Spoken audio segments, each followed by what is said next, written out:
Good evening and welcome. We will now convene our April 20th meeting, our April 20th MCE Board of Directors meeting at 7:04 PM. Madam Clerk, please call roll. Belvedere, Present.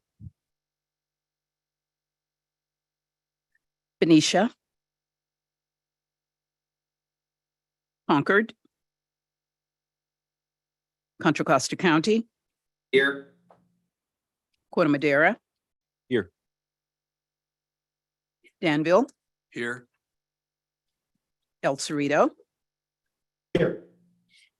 Fairfax, Here. Fairfield, Here. Lafayette, Here. Larkspur, County of Marin, Here. Martinez, Mill Valley, Here. Moraga, Here. City of Napa, Here. County of Napa and all four Napa cities, Here. Novato,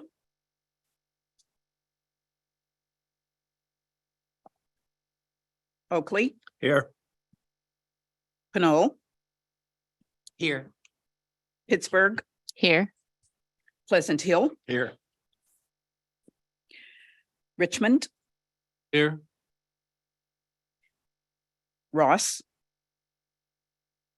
San Anselmo, Here. San Pablo, San Rafael, San Ramon, Here. Sausalito, County of Solano, Tiburon, Vallejo, Here. Walnut Creek, Here.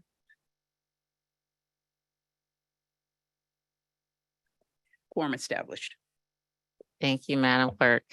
The next item is board announcements. Are there any board announcements? Seeing none here in One Concord. here. Director Perry.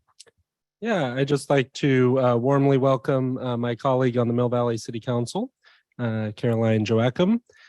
Just got sworn in a month ago and will be my alternate on this board. So warm welcome to Caroline. Thanks. Hello, Caroline. Thank you for joining us. Don, are there any additional board announcements in Marin? I see no others. All right, we're moving on to our next item. Next item is public open time. This is an opportunity for members of the public to comment on anything that is either on the consent calendar or not on the agenda. Do we have any members of the public in Concord who would like to speak at this time? And we do not have any members of the public this time in Concord. Are there any members of the public in Marin that would like to speak? No, we have no members of the public here. Okay. Are there any members of the public via Zoom that would like to speak? Hi, Chair. Yes, there's Miss Rebecca Collins.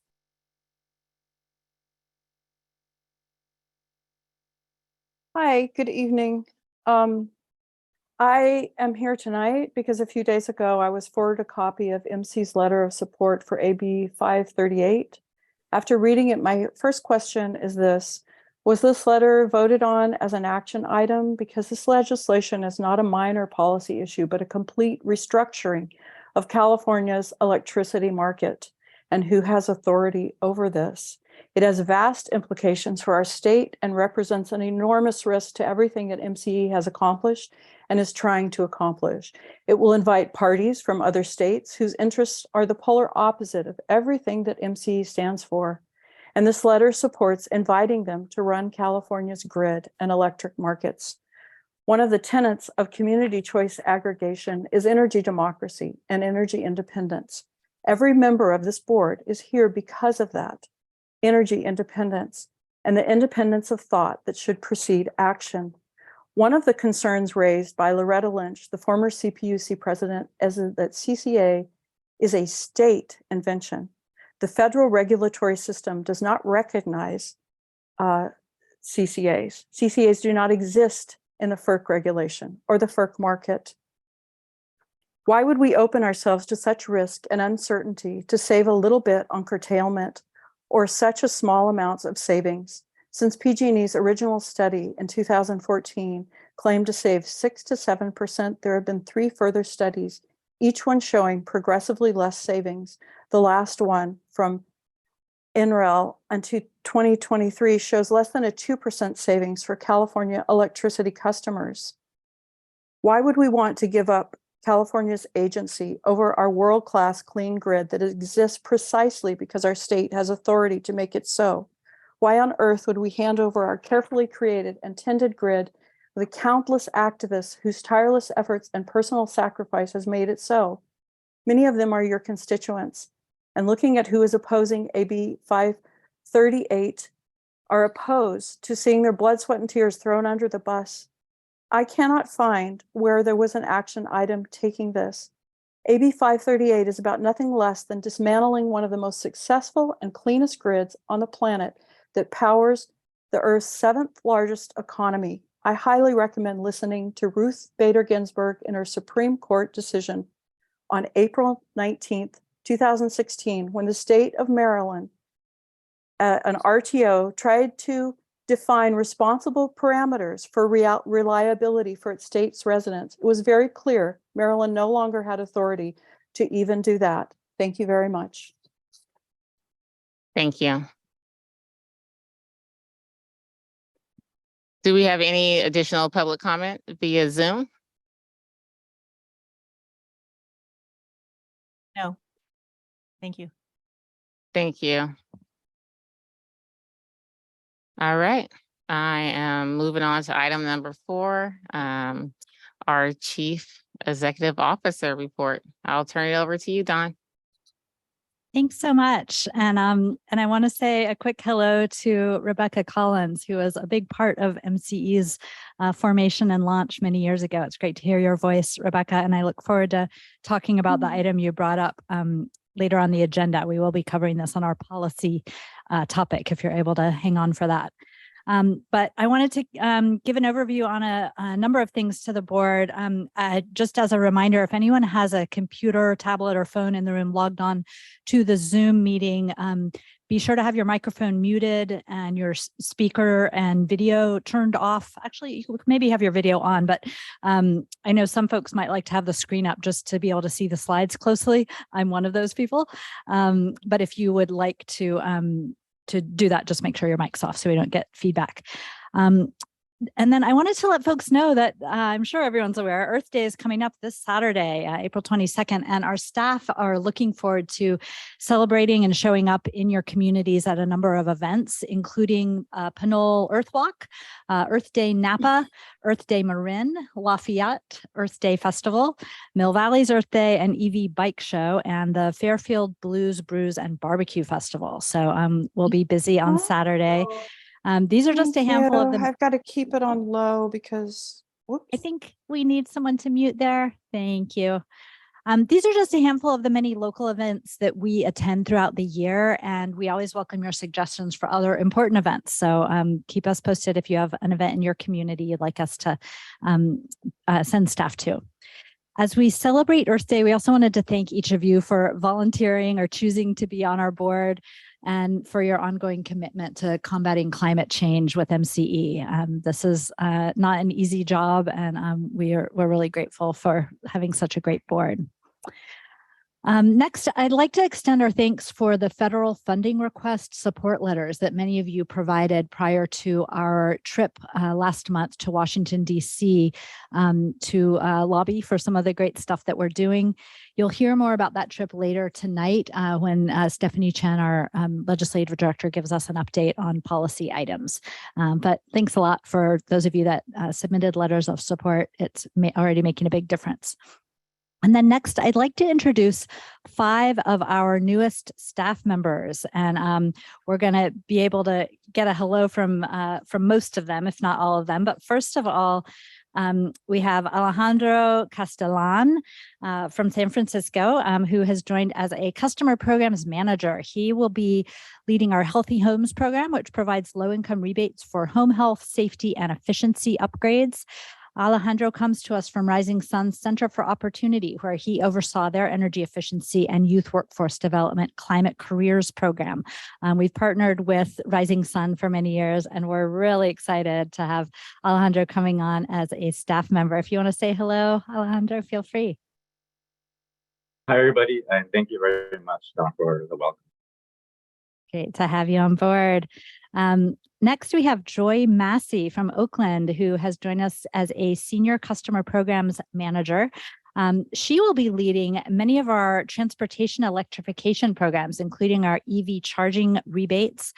And before working at MCE, Joy was the director of clean mobility and strategy at Transform, where she focused on equity and managed their EV car sharing and affordable housing programs. Welcome to the team. And if you want to say hello, feel free.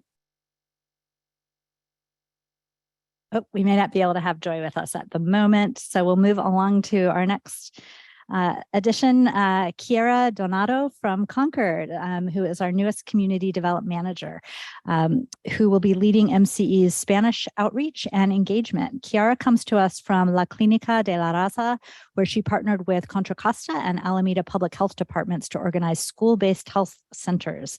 So Kiara, I see you there if you want to say hello. Hi, good afternoon. So nice to meet you all. All right.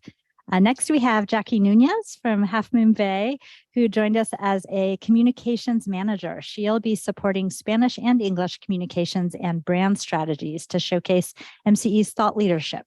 Most recently, Jackie served as the bilingual assistant public information officer for the County of Ventura, and she holds a BS in environmental studies. She is replacing, and I should actually say that of these 5 folks, 4 of them are filling vacant positions that we have had. So they aren't, net new, but definitely bringing a lot of amazing experience. And Jackie, do you want to say a quick hello? Hi, everyone. Good evening. Great to be with you all and looking forward to working with your board and the team. Thank you very much. All right. And then last but not least, Ashley Muth, Vallejo native. She started working with MCE in December of 2021 through our internship program. And last year took on a temporary customer programs associate role and was just hired in her permanent role onto the internal operations team, working cross-departmentally within MCE as a liaison to coordinate and guide multiple projects. Ashley, are you with us? You may not have Ashley with us. Okay, great. Can you all hear me? I am here, Dawn, in the Concord office, and I just wanted to say hello, and I'm happy to be here with all of you. And thank you so much. Wonderful. Thank you so much for being with us, Ashley. And I'll just point out that we have a pretty robust internship program. I think we've at some points in the year, we have up to 20 interns. We really see it as a way to help folks learn about the energy industry before they've necessarily chosen a career path. And some of them have been hired on to work with MCE full time. So we're really excited to see that program working well. And then shifting gears here, I wanted to let folks know that we recently distributed a press release announcing that the California Community Choice Financing Authority, which MCE is a member of, has issued over $5 billion in clean energy revenue bonds. The Financing Authority launched in 2021 to reduce the cost of power purchases for CCAs, and cumulatively, These bonds will save California CCA customers an estimated $840 million over the next 30 years. So it's a big success. The CEC is asking for more information so that they can do some documentation and spread the word about this. We've really been carving a new path here, and it's really exciting to see the success of this program. And then next, I wanted to let folks know that this month, MCE initiated our annual net energy metering cash out for homes and businesses whose Access Solar has generated credits of more than $200. So we anticipate that about 16,000 customers will be receiving checks in the mail over the next month, totaling just over $3.4 million. 98% are residential customers, 2% are commercial, and they'll be cashing out their credits. So it's worth pointing out that unlike PG&E, MCE does not zero out solar credits at the end of the year, and any customers with less than $200 will see them continue to roll over. So they're cashed out if they're over 200, they're rolled over if they're under 200. And then last item, I just wanted to remind everyone at our last meeting, we mentioned that the Cal CCA annual meeting will be happening in May in San Diego, May 17th through 19th. Currently, over 300 CCA staff and 20 local elected appointed officials are registered. Registration isn't closed yet, though, so there's still a little bit of time to register, although the primary hotel is full. There are some adjacent hotels we might be able to get you into. So if you're interested in receiving additional information, let us know. Justine Parmalee from our internal operations team has been helping to coordinate registrations. So the clock is almost done ticking on that item. Let us know if you're interested or if you'd like more information. And that's it for my report. Any questions?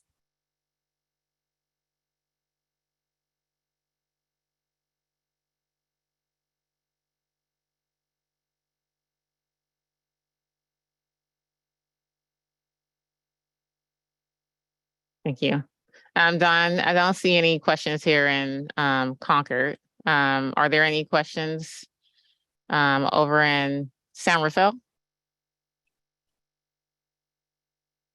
All right, you did such a wonderful report, Don. We do not have any questions. I just want to thank you for introducing the new staff here at MCE, and look forward to getting to know you all, and thank you for joining the MCE team. Moving on to our next item is item number 5. We have the consent calendar. We have 5 items on the consent calendar. Would any members of the board like to remove any items from consent? All right. Do I have a motion to approve the consent calendar? Move to approve. Second. I heard Wren motion and Perkins. Thank you. Thank you, Madam Clerk. Please call roll.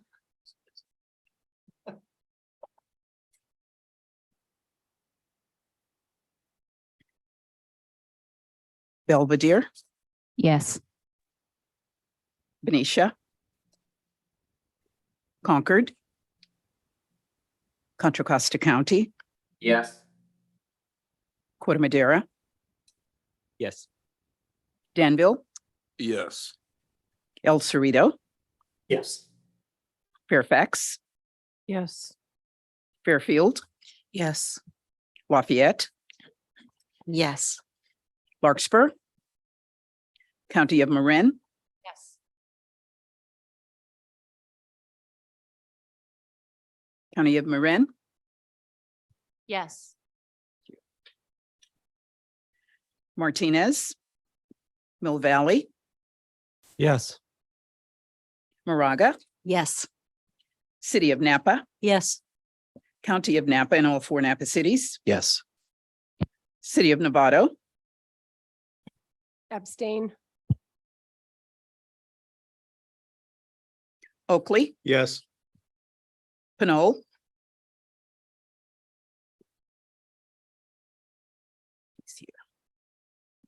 Pittsburgh, Yes.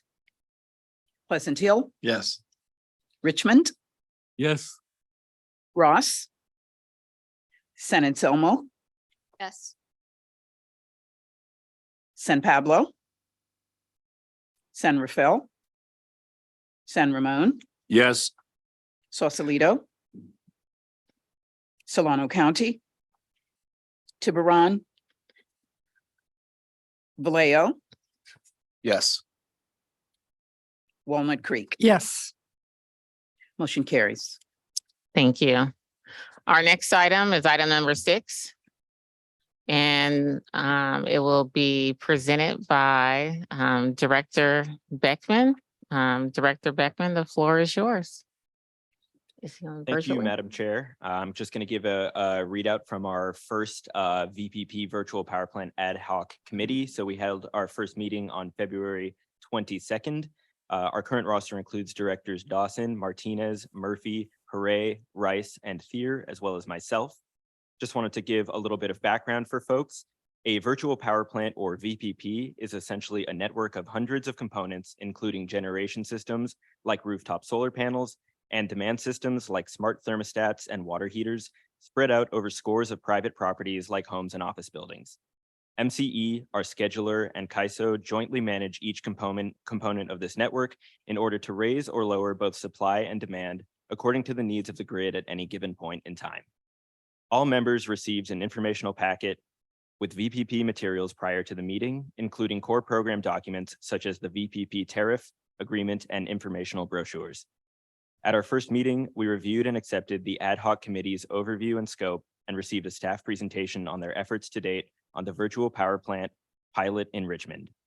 Staff's presentation covered the basics of a VPP and the long-term goals of this pilot, how a VPP can serve the grid, the unique financing mechanism that allows for the rehabilitation of homes for first-time low-income home buyers, the eligible grid smart tech, the load profiles of eligible commercial sites, and the structure of data flow between MCE, the pilot partners, the customer, as well as our scheduler and CAISO. Participating members asked questions about the VPP function, energy markets, open software protocols, customization of equipment, and data protection from cyber attacks. I'm happy to take any questions along with staff, and I also wanted to note that additional members are welcome to join the VPP ad hoc committee if they wish to. So if you're interested in joining, please just let us know. Thank you. Thank you so much for that report out. Are there any questions from members of the board?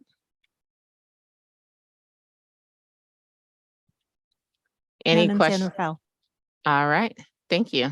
Madam Clerk, are there any questions from the public and via Zoom?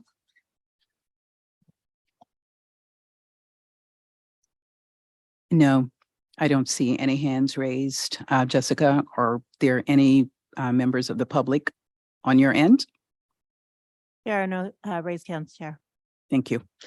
Jessica, are there any members of the public present over where you are? Not in San Rafael, no. Okay. Thank you. So there's no members of the public here in Concord either, so we'll just be checking to see if anyone walks in. I just wanted to make sure. Any further discussion from board members? Seeing none. All right, moving on to the next item. The next item is additions of board members to committees. Dawn will be presenting this item. Yeah, I want to just start off with a thank you for the technical and executive committee participation in the selection of new dates and times for committee meetings. Effective in May, starting in May, the technical committee will meet on the first Friday at 10 a.m., the first Friday of the month at 10 a.m., and the executive committee will meet on the first Wednesday of the month at noon. Those meetings will be held unless if there's not a need to hold the meeting, we will notify the committee in advance that it will be canceled. But for the most part, if you're on that committee, keeping that on your calendar will be important because we will likely be holding those meetings. But a lot of thanks to those committee members who were able to adjust their schedules to accommodate the new dates and times. And this allows us to have a little bit more participation. So this item is for folks to join if they'd like to join a committee that is a standing committee or an ad hoc committee. We can add people to either. We do have one person who has volunteered to be on the technical committee, and that's Director Feynman from the town of San Anselmo. So that would be an exciting addition. And I would love to hear if there's anyone else that would like to volunteer for a committee. Yeah. I just need to drop off the executive committee with the change in date. It's a big conflict for me, so I won't be able to participate.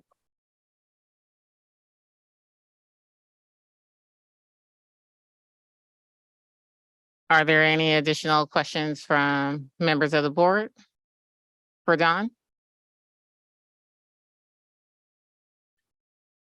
Anyone else would like to join any of the committees? The executive committee or technical committee? I know Devin's gonna have donuts. Oh, okay. Yes. But you get lunch at executive committee, so there's a little benefit there too. And the donuts versus lunch, yeah, I agree. For those that are in the west part of Contra Costa, we're glad to have host the technical committee meetings at our office near the Del Sereno del Norte BART station.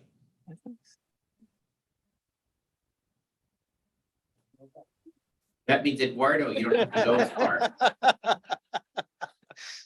Supervisor Joy, Devin is enjoying the view over here, so I don't know. That's great. He could go to Concord. It's closer to come here, Devin, but Mayor Eduardo can come here. All right, so Don, as I understand it, this is a action item for us to vote on. That's correct? Yes.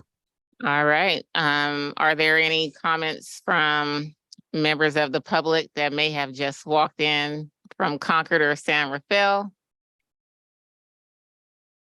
Seeing none. All right, any members of the public via Zoom for public comment? There are no additional members, Chair. Thank you.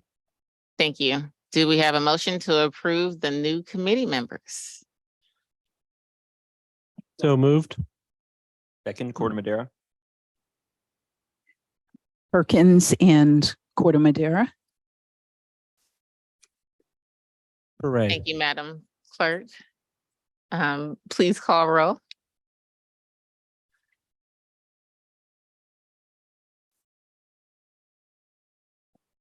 Belvedere, Yes. Benicia, Concord, Contra Costa County, Yes. Corder Madera, Yes. Danville, Yes. El Cerrito, Aye. Fairfax, Yes. Fairfield, Yes. Lafayette, Abstain. Larkspur, County of Marin, Yes. Martinez, Mill Valley, Yes. Moraga, Yes. City of Napa, Yes. County of Napa, Yes. Novato, Yes. Oakley, Yes. Pinole, Yes. Pittsburgh, Yes. Pleasant Hill, Yes. Richmond, Yes. Ross, San Anselmo, Yes. San Pablo, San Rafael, excuse me, San Ramon, Yes. Sausalito, Solano County, Tiburon, Vallejo, Aye. Walnut Creek. Yes. Motion carries. Thank you. Moving on to item 8. Item 8 is a resolution number 2023 dash 20 number 2023 hyphen 05, accepting community project funding from the Congressional Grants Division of the United States Department of Housing and Urban Development. This item will be presented by General Counsel Catalina Murphy. The floor is yours. Thank you, Chair. Good evening, everyone. So as our chair said, this is regarding those federal earmarks that we've mentioned in meetings past. And if you'll recall, back in April of 2022, Vice Chair Quinto and Director Murphy, along with some MCE staff, attended Washington, D.C. in support of lobbying for MCE's community project funding requests that we had submitted in trying to get those requests into the appropriations bill. And our lobbying efforts were successful, and Representatives Huffman and Garamendi submitted our projects for the MCE Healthy Homes and the EV expansion programs.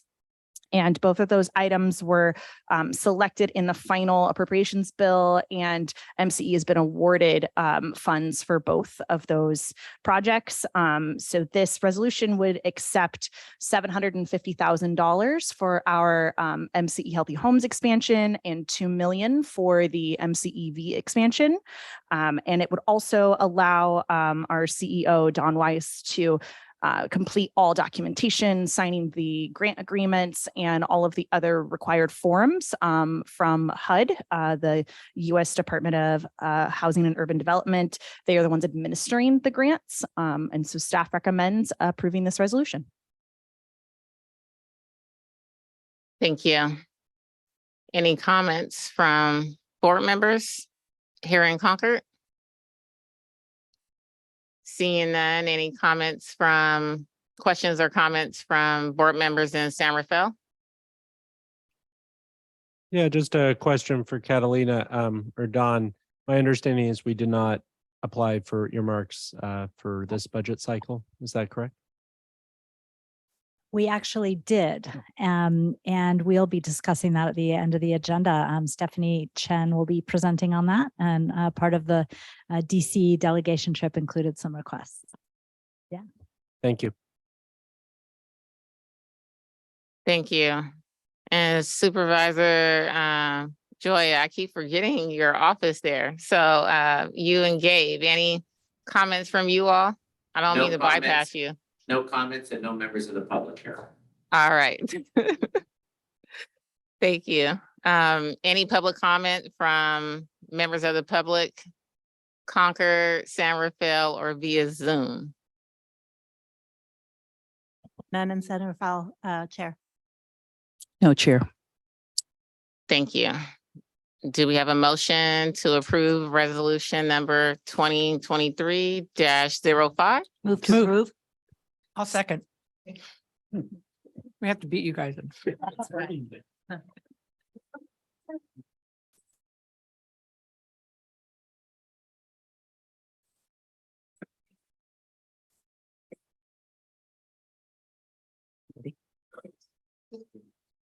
Ready for me? Yes. Okay. Belvedere, Yes. Benicia, Concord, Contra Costa County, Yes. Corte Madera, Yes. Danville, Yes. El Cerrito, Yes. Fairfax, Yes. Fairfield, Yes. Lafayette, Yes. Larkspur, County of Marin, Yes. Martinez, Mill Valley, Yes. Moraga, Yes. City of Napa, Yes. County of Napa, Yes. Novato, Yes. Oakley, Yes. Pinole, Yes. Pittsburgh, Yes. Pleasant Hill, Yes. Richmond, Yes. Ross, San Anselmo, Yes. San Pablo, San Rafael, San Ramon, Yes. Sausalito, Solano County, Tiburon, Vallejo, Aye. Larkspur. I'm sorry. Walnut Creek. Yes. You don't get to vote twice. Walnut Creek, thank you. Motion carries. Thank you. Moving on to the next item is resolution number 2023-06, bless you. Approval of revolving credit agreements with Royal Bank of Canada, and we will be hearing from our CFO, Garth. I'll turn it Yes. over to you, Garth. No, thank you, Chair. Good evening, everyone. So I believe we're going to put up a short PowerPoint. Thank you. This item is about resolution 2023-06, and it's an approval to enter into a revolving credit agreement with Royal Bank of Canada. Next slide. I want to take a few seconds to talk about the value and what we use this credit facility for.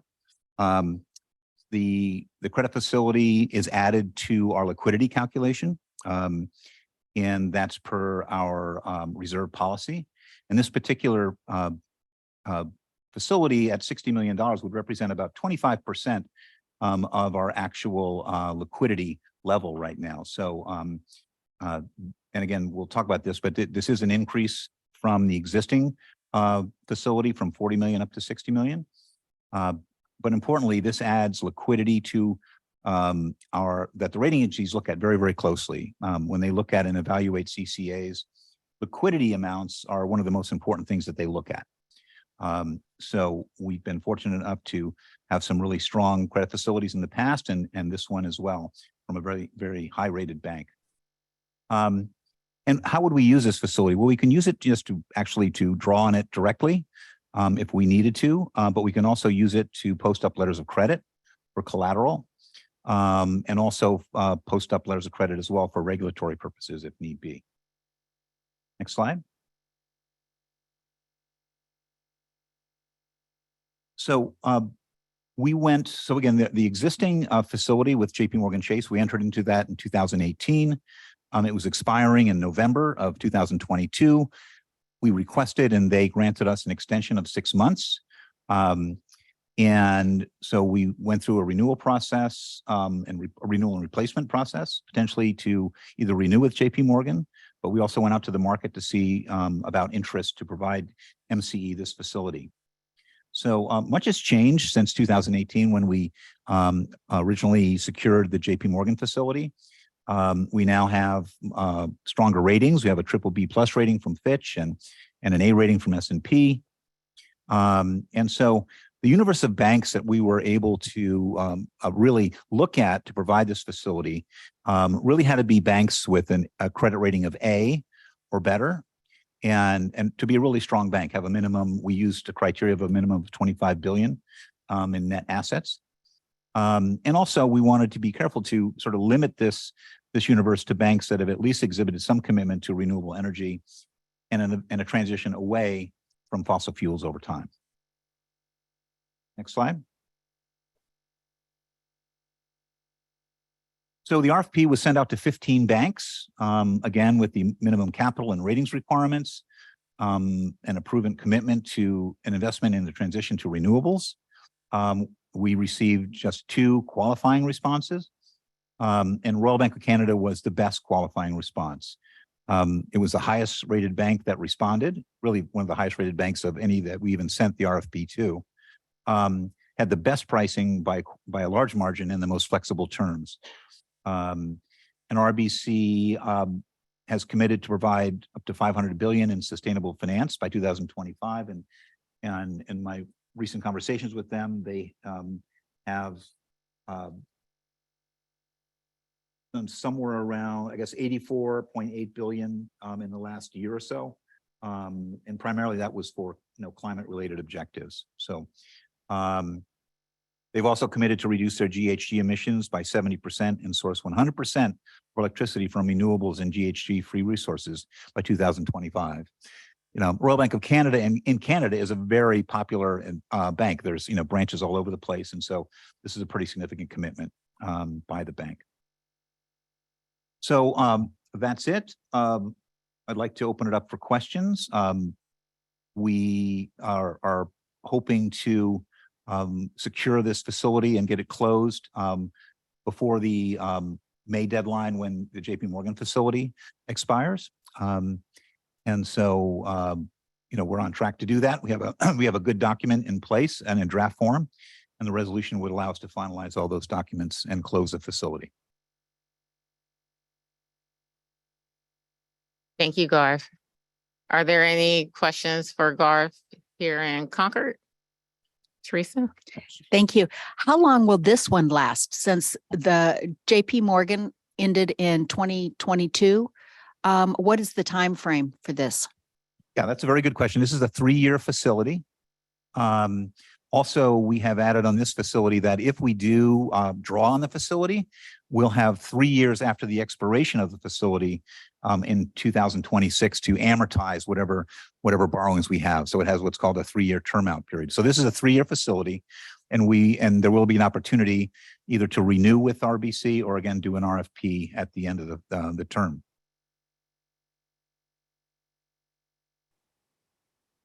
Thank you. Do we have any? Just one more question down here. We got some communication from people that were questioning RBC's environmental credentials. And I was just wondering, I'm sure it sounds like that was a criteria in the RFP.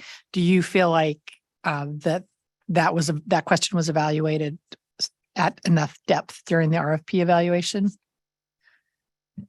Yes, no, I certainly believe so. Again, we have a challenge here at MCE, again, to find a bank that qualifies to provide us a facility that's going to actually result in net addition to our liquidity. Because we have an A rating, we really need a bank that's at least rated A. And to a $60 million facility is a relatively large facility. So some of the more local banks or certainly lower rated banks really didn't work for what we needed.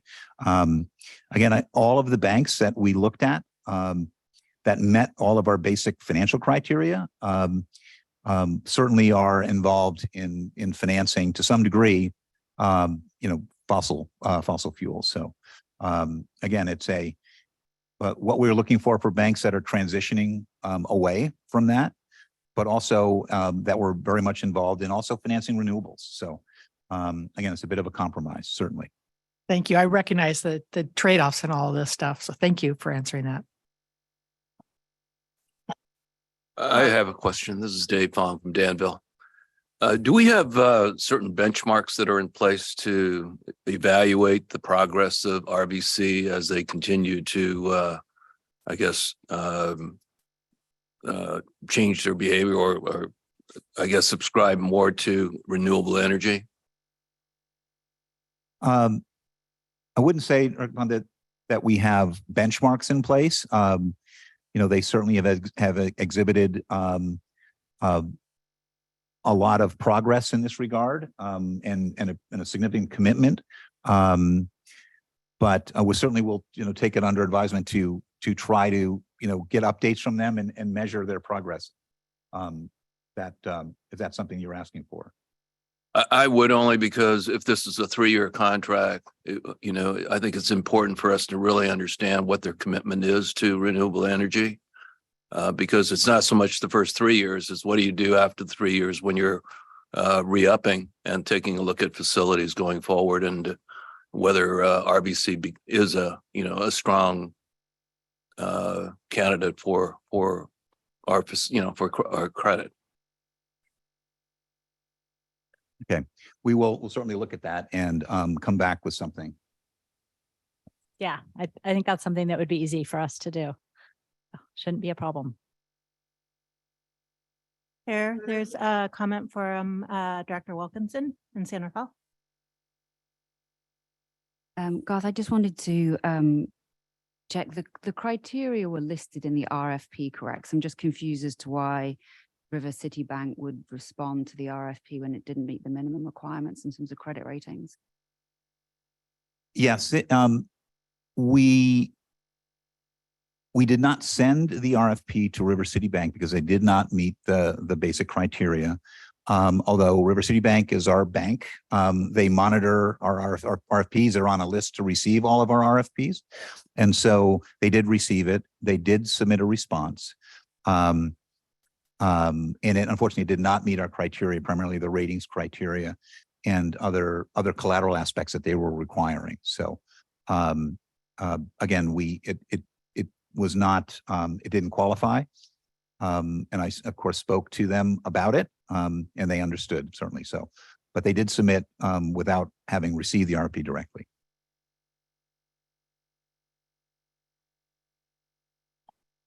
The other question I had was of the existing facility, how much have we ever drawn down from it?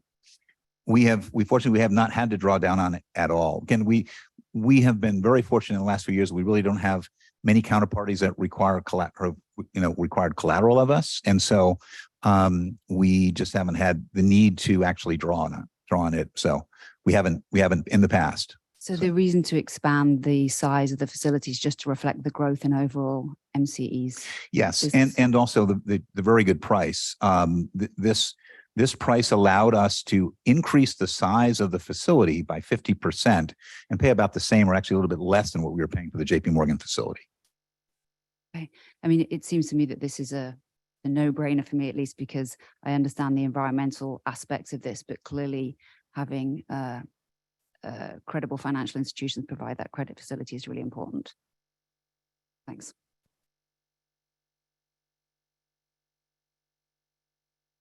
Thank you, Director Wilkerson. Are there any additional comments from board members? And San Rafael? Thank you, Madam Chair. Just a suggestion, I guess, more than a question to Garth and Don.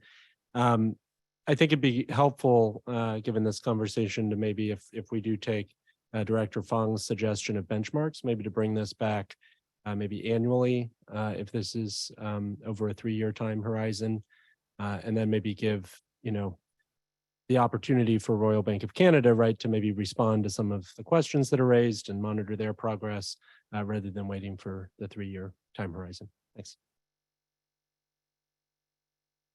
That sounds like a great idea. It would be easy to do that.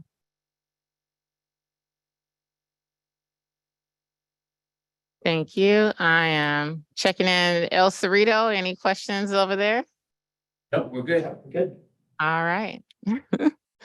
Madam Clerk, do we happen to have any public comment from Concord, San Rafael, or via Zoom?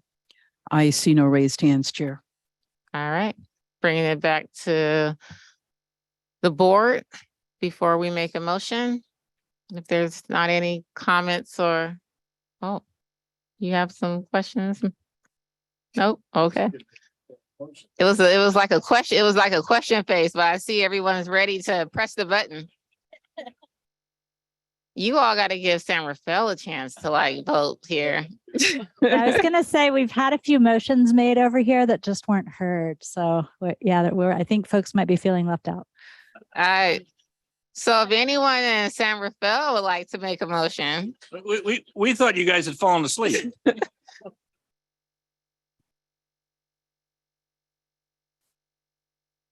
All right. I move approval of resolution 2023-6. I second. And who was the second?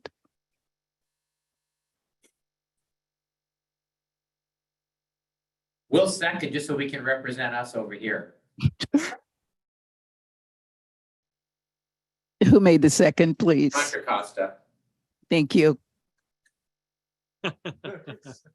So a motion made by Aaron Meadows and second made by Contra Costa. John Supervisor Joya. Yeah, it was also Director Martinez. I wish we could list double names here. List We had a very hearty second. Mayor over here. Martinez. I didn't mean to get in Mayor Martinez's way. Eduardo, it's your second. That's fine. Okay, so we're changing that second, Madam Clerk, to Director Martinez. Yes. Actually, you didn't get in my way. You just came after. You're going to be sitting right over here at the next meeting, Eduardo. Yeah. We'll have refreshments. Next week, I'll be there. That way you can hear me. We'll make sure we start on that side first. All right, Madam Clerk, please call roll. Belvedere, Yes. Benicia, Concord, Contra Costa County, Yes. Corte Madera, Yes. Danville, Yes. El Cerrito, Aye. Fairfax, Yes. Fairfield, Yes. Lafayette, Yes. Larkspur, County of Marin, County of, thank you, Katie, Martinez, Mill Valley, Yes. Moraga, Yes. City of Napa, Yes. County of Napa, Yes. Novato, Yes. Oakley, Yes. Pinole, Yes. Pittsburgh, Yes. Pleasant Hill, Yes. Richmond, Yes. Ross, San Anselmo, No. San Pablo, San Rafael, San Ramon, Yes. Sausalito, Solano County, Tiburon, Vallejo, Aye. Walnut Creek. Yes. Motion carries. Thank you.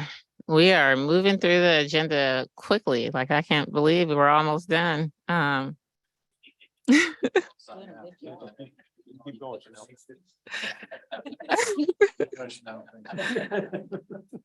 10 is Public Affairs and Consumer Program Update. This item will be presented by our VP of Public Affairs and our VP of Customer Programs. I will turn it over to you, Alice. Thank you very much. Yes, my name is Alice Havener-Doughton, and I lead our customer programs team.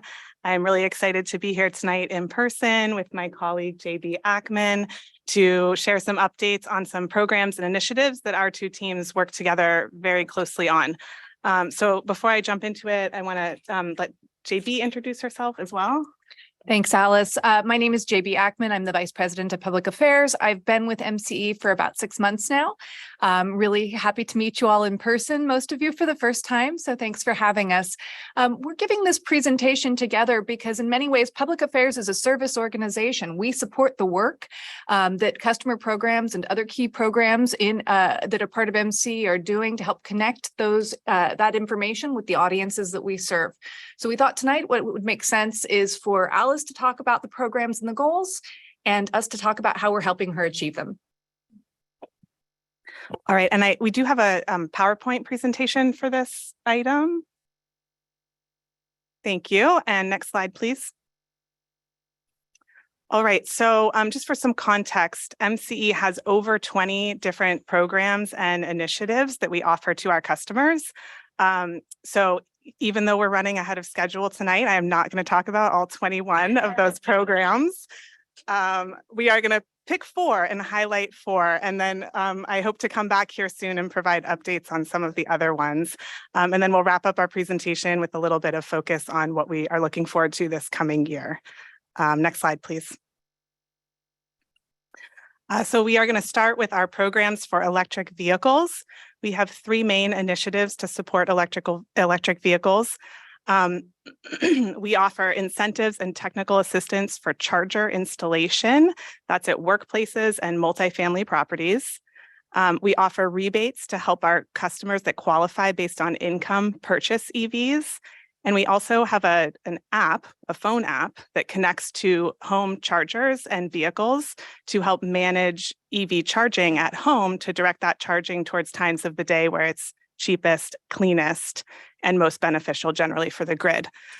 And so some of the highlights from this last year, we provided 320 low-income customers with a rebate on a new EV purchase, which totals over $1 million in rebates paid out. We provided $1.6 million in funding for the installation of 971 new EV charging ports across our service area, and we currently have set aside funding for over an additional 1,000 ports that are in various stages of construction planning underway. And 118 of those customers that installed charging ports received free technical assistance from MCE.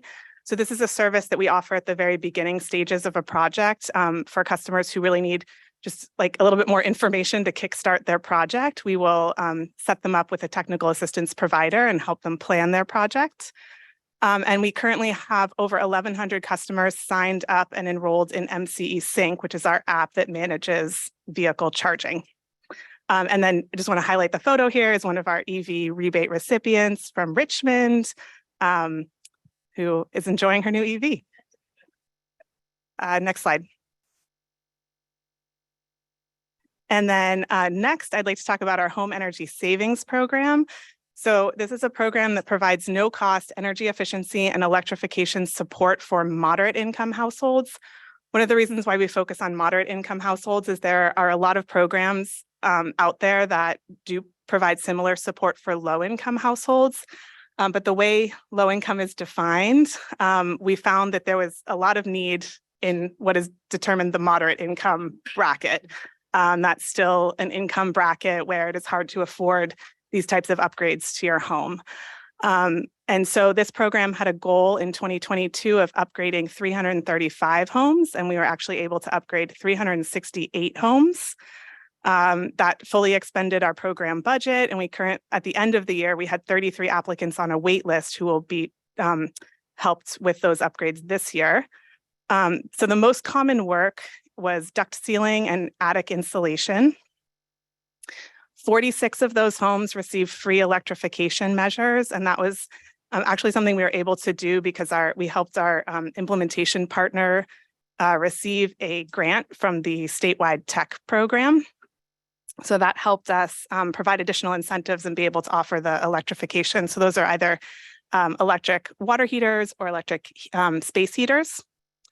And then looking forward into 2023, we will be using our federal earmark funds and some grant funding that we won in partnership with Richmond under the Richmond Rising Initiative to add additional health and electrification measures to this program to really round out the services that we can offer our customers. Next slide, please. Thank you. So some of the things that we did in marketing and outreach to help support the EV rebate and home savings programs are done across my team. My team includes marketing, which is all of the traditional things that you think of: digital advertising, direct marketing, email marketing, business development. Those are the relationship experts who are focused on our top 250 customers. Community development, those are the folks who are really focused on our community-based organizations and municipal partnerships. And you probably all know most of our community development team because you've seen them at your own city council meetings. And of course, our communications team, which helps us to tell our story. They help deliver that information in clear and concise ways through various content. So to do that, we view it as our responsibility to build the bridge that allows MC to connect those opportunities that Alice has with the audiences that we're trying to offer them to, right? So basically, she's got the money. We help the people find the money so that they can spend the money. We do that through high touch relationship maintenance. We reach audiences directly through our email marketing efforts. You can see here, as part of the EV rebate program, we helped deliver 28 enrollments through marketing emails. We developed a digital advertising campaign, which you see the banner ad here that we used to do EV rebate advertising. It was very successful, driving 334,000 impressions. It was the second most visited page on our site while we had this program running, or this campaign running, and it drove a significant number of form submissions as well.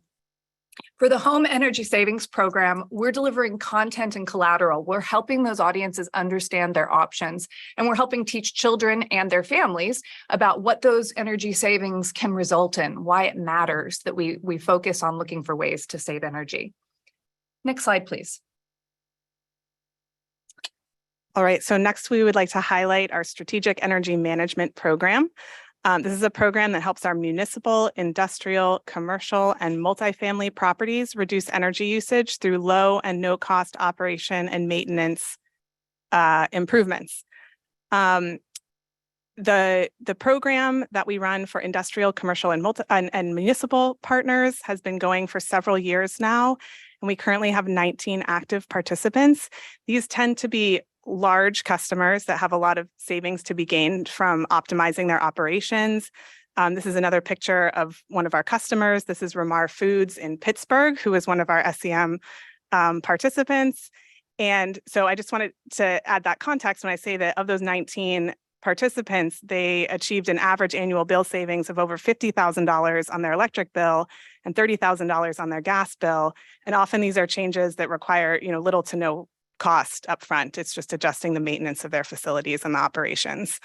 And then this past year, MCE spearheaded bringing this type of program to California for multifamily properties. So we launched the first strategic energy management for multifamily properties in the state. And we enrolled 6 properties in that program last year.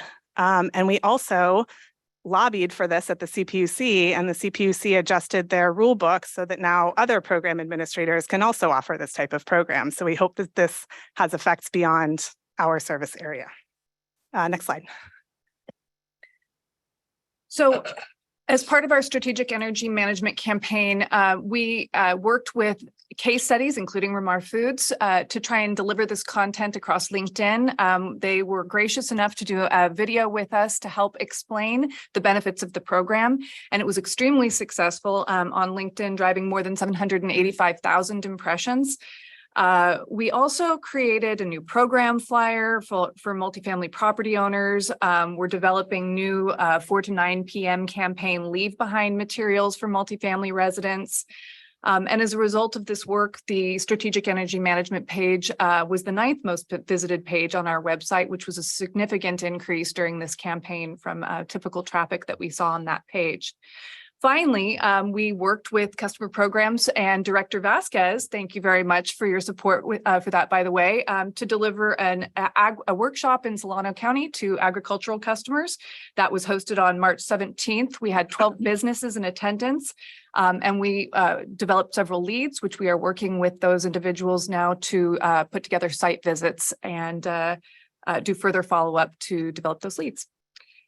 We also created an MCE branded Solano hat as a swag for attendees. So that's just for your information. We love to do those kinds of partnership extensions for our brand. So if there are other ideas about how we can work with your communities to develop those kinds of opportunities, whether through community workshops or other outreach, we would love to do that. Next slide. Next slide, please. Okay, and then the last program that we'd like to highlight is our low-income families and tenants program, also known as LIFT. This is a program for affordable multifamily properties. It's in its 6th and final year. I'll speak more about that in a moment. This program offers rebates, free assessments, technical assistance, and then obviously that culminates in energy savings and bill savings for affordable multifamily properties. When we launched this program 6 years ago, it was one of the first programs focused on affordable properties that had an electrification focus. So electrification has been a large part of this program from the beginning. And then I included some facts about the heat pumps that we installed through this program. So on average, those installations save tenants at these properties an average of $85 per unit per year on their energy costs. We avoided 150,000 pounds of CO2 emissions, and it saved the equivalent of 18 homes' annual energy consumption each year. I mentioned earlier that this program is ending at the end of this year.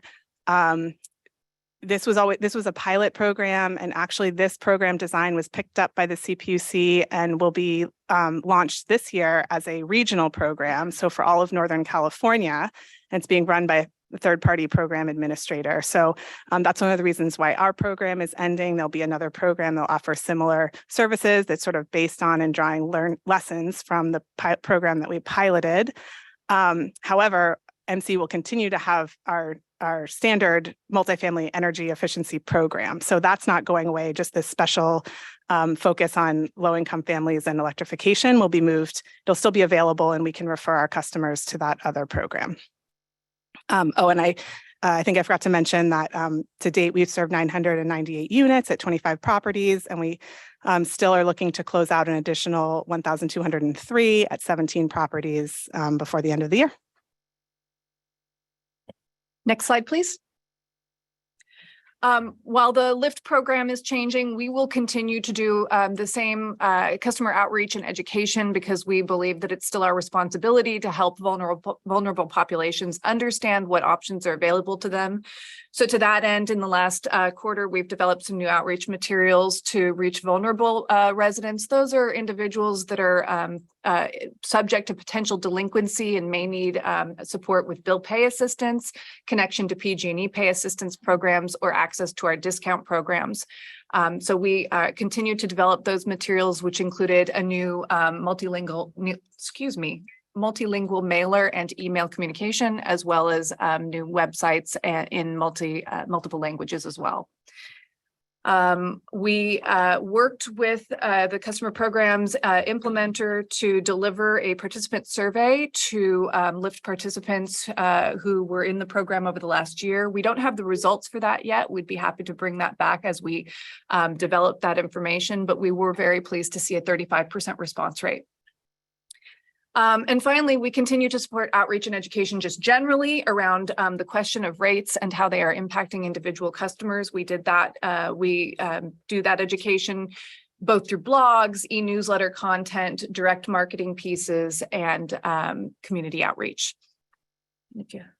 Next slide, please.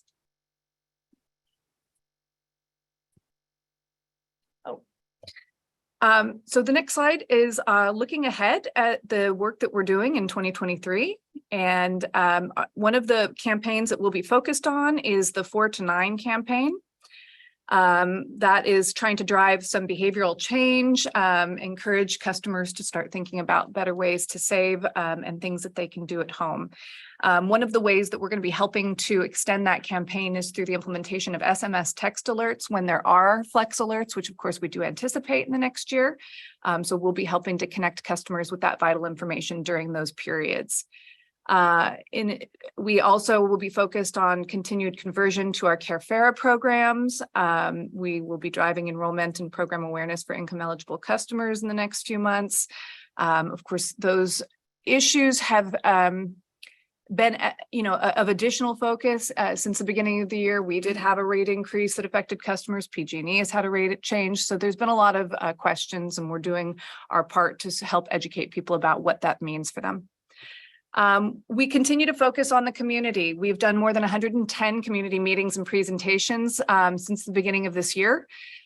We held our first Community Power Coalition. We have 4 of those a year. They're held quarterly, and we were very pleased with the attendance. 29 community-based organizations attended, 48% represented equity groups across our service area, 38% represented environmental sustainability groups, and 14% were government staff.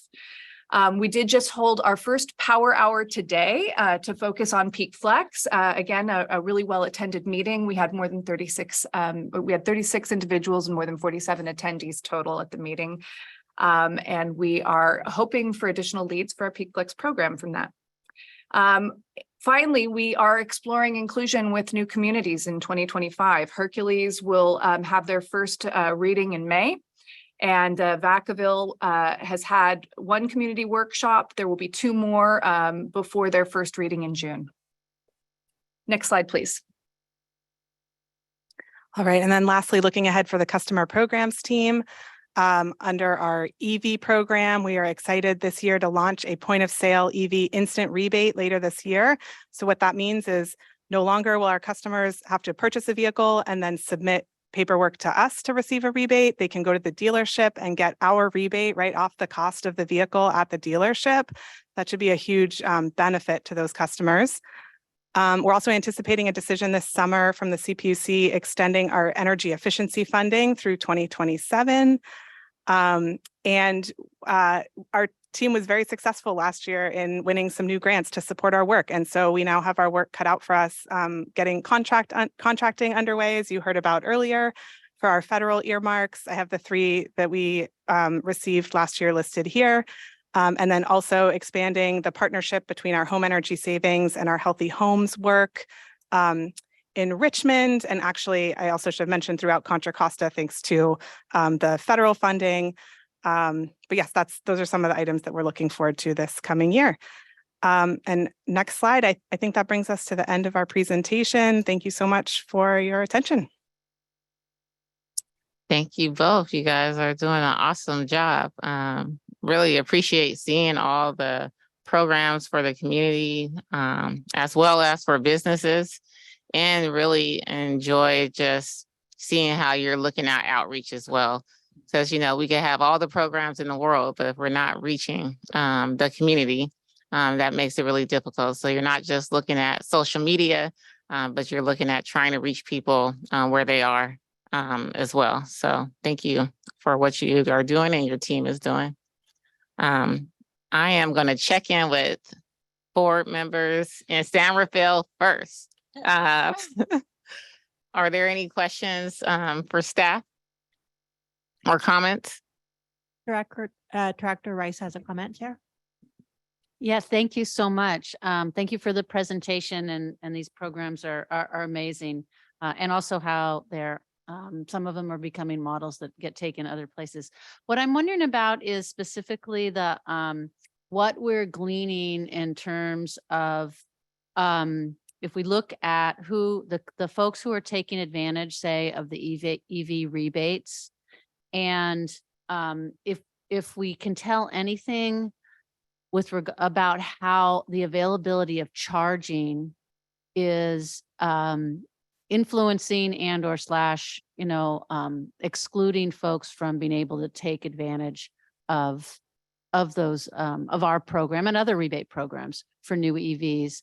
And so I guess I would layer that question on another question on top of that, which is with regards to the charging infrastructure that some of our monies are going to. Are those, remind me of those publicly available chargers? Are they on private property, and just sort of what is the range of what those that charging infrastructure is? Yes, all great questions. Let me take the second one first. So the qualification criteria for EV charging rebates is that the property is either a workplace or a multifamily property. Some of those are publicly accessible chargers, but some are not. Just depends on kind of the characteristic of the site. The reason why we chose those two is multifamily properties to kind of address your first question of increasing access in areas where it's harder to have your own charger, and hopefully increasing accessibility for our low-income customers. And then the workplace charging was really designed to encourage charging in the middle of the day when people are at work. So making that available during the day and encouraging people to drive to work, charge their car in the middle of the day instead of coming home and plugging in at 5 o'clock, which is exactly when we don't really want people charging their electric vehicles. And then going back to your first question about who is taking advantage of our EV rebates and how the availability of charging kind of impacts that. Yeah, I mean, to date, we've been trying to get more charging into multifamily properties, but this coming year, we have a couple of initiatives that I think will help answer that question. And hopefully I can come back here and give more of an update at some point in this year. We did apply for a grant to do a community-based charging location study, so kind of community-based planning effort that would guide EV charging in investments to make it more accessible to lower income customers. So I believe we should find out soon if we are awarded that grant. We'll be able to do that work. And a few other grants that I didn't have a chance to talk about tonight. We have 3 grants specifically to help bring the cost of EV chargers at affordable multifamily properties down to 0. And those are running across our service area. And so to date, we've launched the program in Marin first, just because of the timing of the funding. But we have interest from over 30 affordable multifamily properties in Marin for no cost EV charging. So we'll be working through that process there and then expanding to the rest of the service area. Perfect. That's great. I'm glad to hear all of this. And then I guess it's just so one follow-up to that is, so then does our marketing and outreach, when we know we're doing these kinds of installations, whether it's at a workplace site or at near or at multifamily, are we targeting outreach to folks either who employees of that workplace who might qualify and or, okay, so you're nodding your heads, and or residents who live nearby the charging that's getting installed. So that's a yes? Yes, we have a workplace engagement program that comes in after we install chargers, and we'll educate the staff on where the chargers are located, how to use them, how to access rebates for electric vehicles if they'd like to purchase an electric vehicle, and then specifically those grants that bring down the cost of new chargers at multifamily properties have a tenant engagement component as well that will do education and help those tenants access rebates. Excellent. If I could just add something, we have recently promoted Tyla Brown, who was previously community development manager, and she was focused on working in part on multifamily projects to partnership development manager so that she can work across our service area to focus on equity projects, including multifamily projects that are helping to connect, lower income populations with access to the benefits that they may not be aware of as tenants of organizations that, they just may not be aware that those programs exist. So she's working with those populations right now. She's had a lot of success. And that's part of the reason that she was recently promoted. Great. And thank you so much. And just thank you, Chair, for allowing me to have this time. And just one more question. So there are a lot of agencies, different public agencies in this space around incentives, grants for either charging and or EV purchase or lease. And I'm assuming that you are all connected at some level, and at least sharing information. And so that you're complementing each other's work and learning from each other. Yes, both for the EV charging program and the EV rebate program, our incentives stack, and we do a lot to make sure that it's seamless for our customers when they apply. So an example is our EV rebate program. One application would apply for our rebate and the CVRP state EV rebate. On the EV charger side, we partner with TAM and Marin to layer their funding for EV charging for municipal sites on top of our application. It's the same application form. We have a current partnership with Contra Costa Transit Agency around a CEC grant that layers additional funding from CCTA and the Energy Commission. So yeah, we are connected on to many agencies that are also funding this work. Thank you so much. Any additional questions or comments from board members in San Rafael? Yes, this is Max. Just a question on the texting campaign for customers for the 4 to 9 campaign. Is that an opt-in or an opt-out for customers? And if it's an opt-in, how would one go about opting in?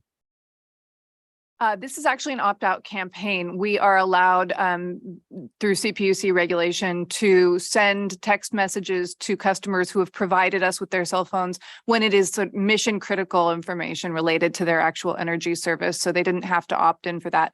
Were we to want to use this kind of service to send marketing messages, we would need them to opt in, and that would be a slightly different program.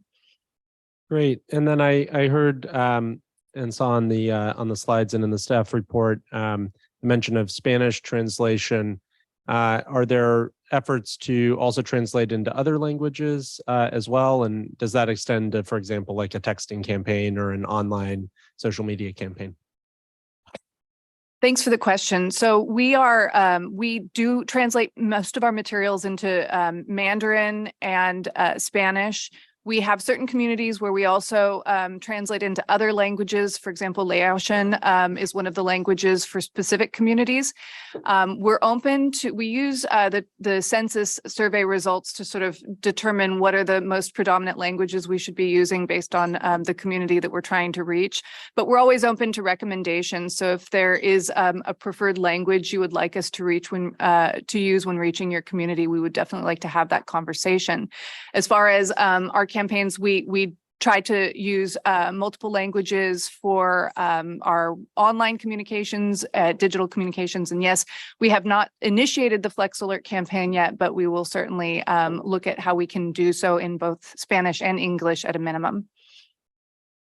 Great, thank you. And then on the EV side, I know that the Biden administration recently released a list of, I think it was initially 14 vehicles that comply with the regulations for the expanded rebate, right, through the Inflation Reduction Act. And I think Volvo just got added to the list. Are you educating customers when they approach on EVs? Is that something we provide, or do we direct them elsewhere? How are we kind of handling that issue of some vehicles are complying that are EVs and others are not?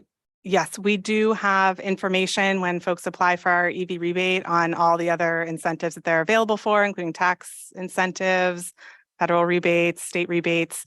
So yeah, that information is included. Great, thank you. Thank you. Do we have any questions or comments from West County? No. All right. How about here in Concord? Director Murphy? Thank you. First of all, thank you so much for your presentation. And it's great to see so much of what your team is doing to really outreach, but also just to give people more definition to the customer programs. I know sometimes like showing people the website, they're like, what does this actually mean? So thank you for the work that you're doing in the community that kind of defines the website a little bit more, because I know that's a lot of work and it looks like you're doing amazing. So thank you. First and foremost, I wanted to just amplify. I know that Hercules and Vacaville, the extension there, the opportunities there, Hercules being the city next to Pinole, that has a soft place in my heart, but also growing up, I'm a product of Vacaville schools as well. So it's just great to see that expansion. Last time when Hercules came up, you all kind of sent some engagement letters to us as a board, I believe. If you all need an offering to do that, we would love to support and kind of conversing with some of our colleagues. But if you can send those letters to us a little earlier, that would help a lot. So again, just as an offering to you all as you develop the strategy to get that support, and I'm hoping those conversations are going well. I wanted to ask about a couple of things. First and foremost, the fun topic around green bonds. Is there a way that we're tracking the impact of those green bonds on our customer programs? I'm sure there's, some compliancy around what funding could be used for with those bonds, but I'm just wondering if we're giving any thought around the tracking of how those bonds are impacting our customer programs, hopefully positively, but is that something we're thinking about? I am not aware of that. I don't know. Yeah, I can make a comment on that if that would be helpful. Yeah, that we are definitely interested in exploring green bond opportunities. We haven't yet started to incorporate that into what we're offering, but we'll keep you posted on any progress on that front. It's a really exciting time because there's a lot of different sources of revenue out there. The IIJA funds, there's a lot coming down from the Biden administration that we're tracking, in addition to the CEC, the state level funds and the CPUC. But I think there are definitely some opportunities with the green bonds as well. So we'll keep you posted. Awesome. Thank you so much. Yeah, there's a lot of conversations about them. So it'd be interesting to see the tracking of how they're developing our customer programs more, if possible, as they come along. Oh, please. Definitely something that we can come back with in the future. Thank you. And then a question about multifamily properties. This is actually coming up in different spaces a lot. So I serve on the WICMA board, which is the West Contra Costa Integrated Waste Management Authority. It's overseeing the contract with Republic Services that deliver the waste management service, so similar to what we're doing. And the question around multifamily properties are actually coming up pretty often. In that world, it's coming up around composting and SB 1383 regulations. And I think all of our cities in West County have, well, maybe most of the cities, not all the cities, have a couple of bad actors, people who need education a little bit more about how to comply with SB 1383. I'm wondering if there is any cross-development, cross-partnerships you all have explored as you're going to also these multifamily properties. I think what I'm seeing or experiencing is also at certain communities who live in multifamily properties, and probably as we grow housing across the region, we'll see more of those communities live in that type of housing. Are there partnerships that you all are engaging in and doing some kind of, again, partnership or education? It seems like there's a need for it in waste management. it also seems like that need is here with MCE as well. Yeah, there aren't currently, but it's a really great idea. So I would love to explore the opportunity to add some of that into what we're doing at multifamily properties. Like in the past, we've done water conservation education connected to the energy education, but that's a great suggestion. So Okay. yeah. Sure. Yeah, Love to follow up on I that. would love to connect you to our team at WICMA, also known as Recycle More. But I just see the alignment there, and it's coming up more often. The multifamily properties and some of the challenges of, you know, the implementation of EV charging to, again, just having folks understand the intricacies of composting, which is, again, overlapping. So I'm just seeing some overlap, and perhaps that could be an opportunity. And then just a last question, the chargers that we install in MCE, are they bi-directional chargers? They aren't. That technology is very new. And they aren't, yes. No worries. I actually came up on this topic recently, so I didn't know if that was something that we are administering. And I'm assuming that's, of course, to our team, something that you all have considered as we get accessible technology there. Yeah, I should say we're keeping our eye on it very closely. There's some grants coming out related to like testing that technology and school buses and things like that. So we definitely have been looking for those opportunities. It just isn't currently part of our program. Solid. Thank you. Well, great work again. Thank you so much for answering the questions. Thank you, Madam Chair. And if I Director could add- Perkins. Oh, sorry, Dawn. Yeah, just one other tag on to the comment about bidirectional charging. We're really excited about the opportunity. I just wanted to point out that there are few, if any, vehicles available on the market that will allow you to do bidirectional charging.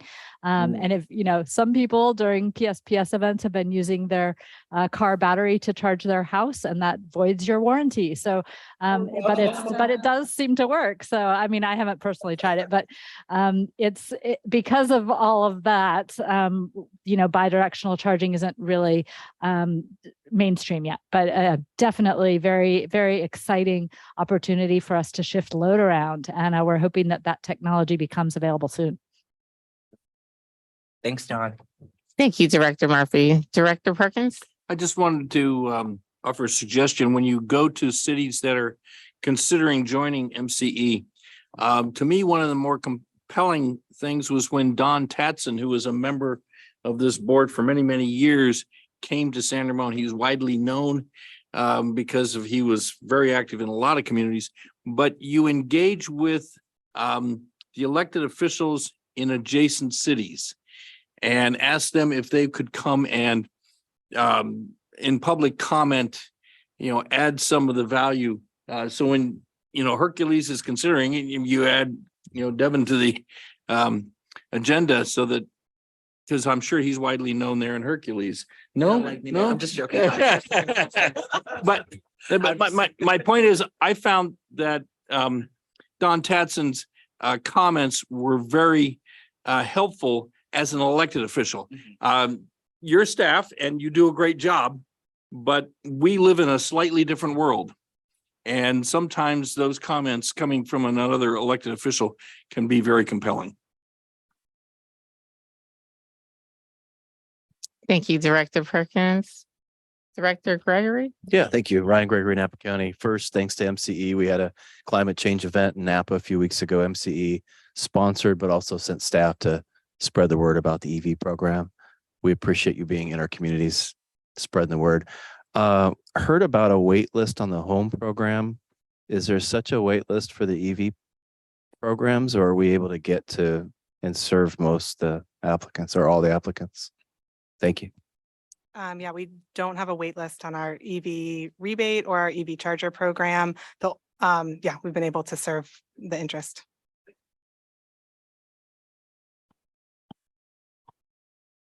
Thank you for that great presentation. J.R. Matulak with the City of Vallejo. Couple of quick questions here for the EV charging ports. You mentioned you have 1,071 future ones that are in the works. Are those already predetermined locations of where they're going in? And so my question goes to, for those developers out there that are looking to take advantage of and incentivize that, because I know a lot of cities and planning departments and planning commissions are looking for incentives for developers for their projects. And so how would a developer who should a developer go to with MCE to kind of implement or incorporate some of these EV charging ports in part of their projects? Yeah, so for any customers who are interested in that, whether it's I should say anyone who's interested, a customer or a developer, we have an interest form on the website and they can go and fill that out, and then they'll be connected with a staff member who can explain the details of the program and the process. Thank you for that. And then for your strategic energy management for the non-residential participants, have you thought about reaching out to school districts? Because I know a lot of school districts now they're realizing their financial crisis they're running into, and there's a lot of school districts and even cities that are going out and putting bond measures out on ballots. And so with that, I see that as an opportunity for MC to kind of get into a lot of the infrastructure and maintenance that a lot of school districts are looking to do for long-term savings. Is that something that's in the future or that's in the plans? Yeah, we have had school districts participate in that program. They're one of the eligible participant types. So yes, and yeah, And how are we actually promoting that to school districts? Because it seems like a lot of school districts aren't incorporating this type of long-term savings into some of their bond measures and into their future financial planning. You're like speaking the words that Alice wants to hear. So Pittsburgh Unified School District is one example of a school district that has really done so much in terms of energy efficiency that they're a case study for us. We did a video with them and we use that when we go out and talk to other municipal partners and school districts about the things that they can do. We're working with Napa as well. We've got other projects with other school districts that are under discussion, but we are always interested in having more of those conversations. So if there is a school district in your community that's working on those issues and needs some support, the business development team supports those efforts directly. I asked that for the fact because I actually work for the Vallejo City Unified School District, and we just put a bond measure out there. So I would love to see that brought in there and see if that's something that we could actually implement or look into. At least it might be, we may be beyond that point right now with some of the planning, but if that's something that we can incorporate, not necessarily now, but maybe in the future, that would be greatly appreciated. And my last question is from a,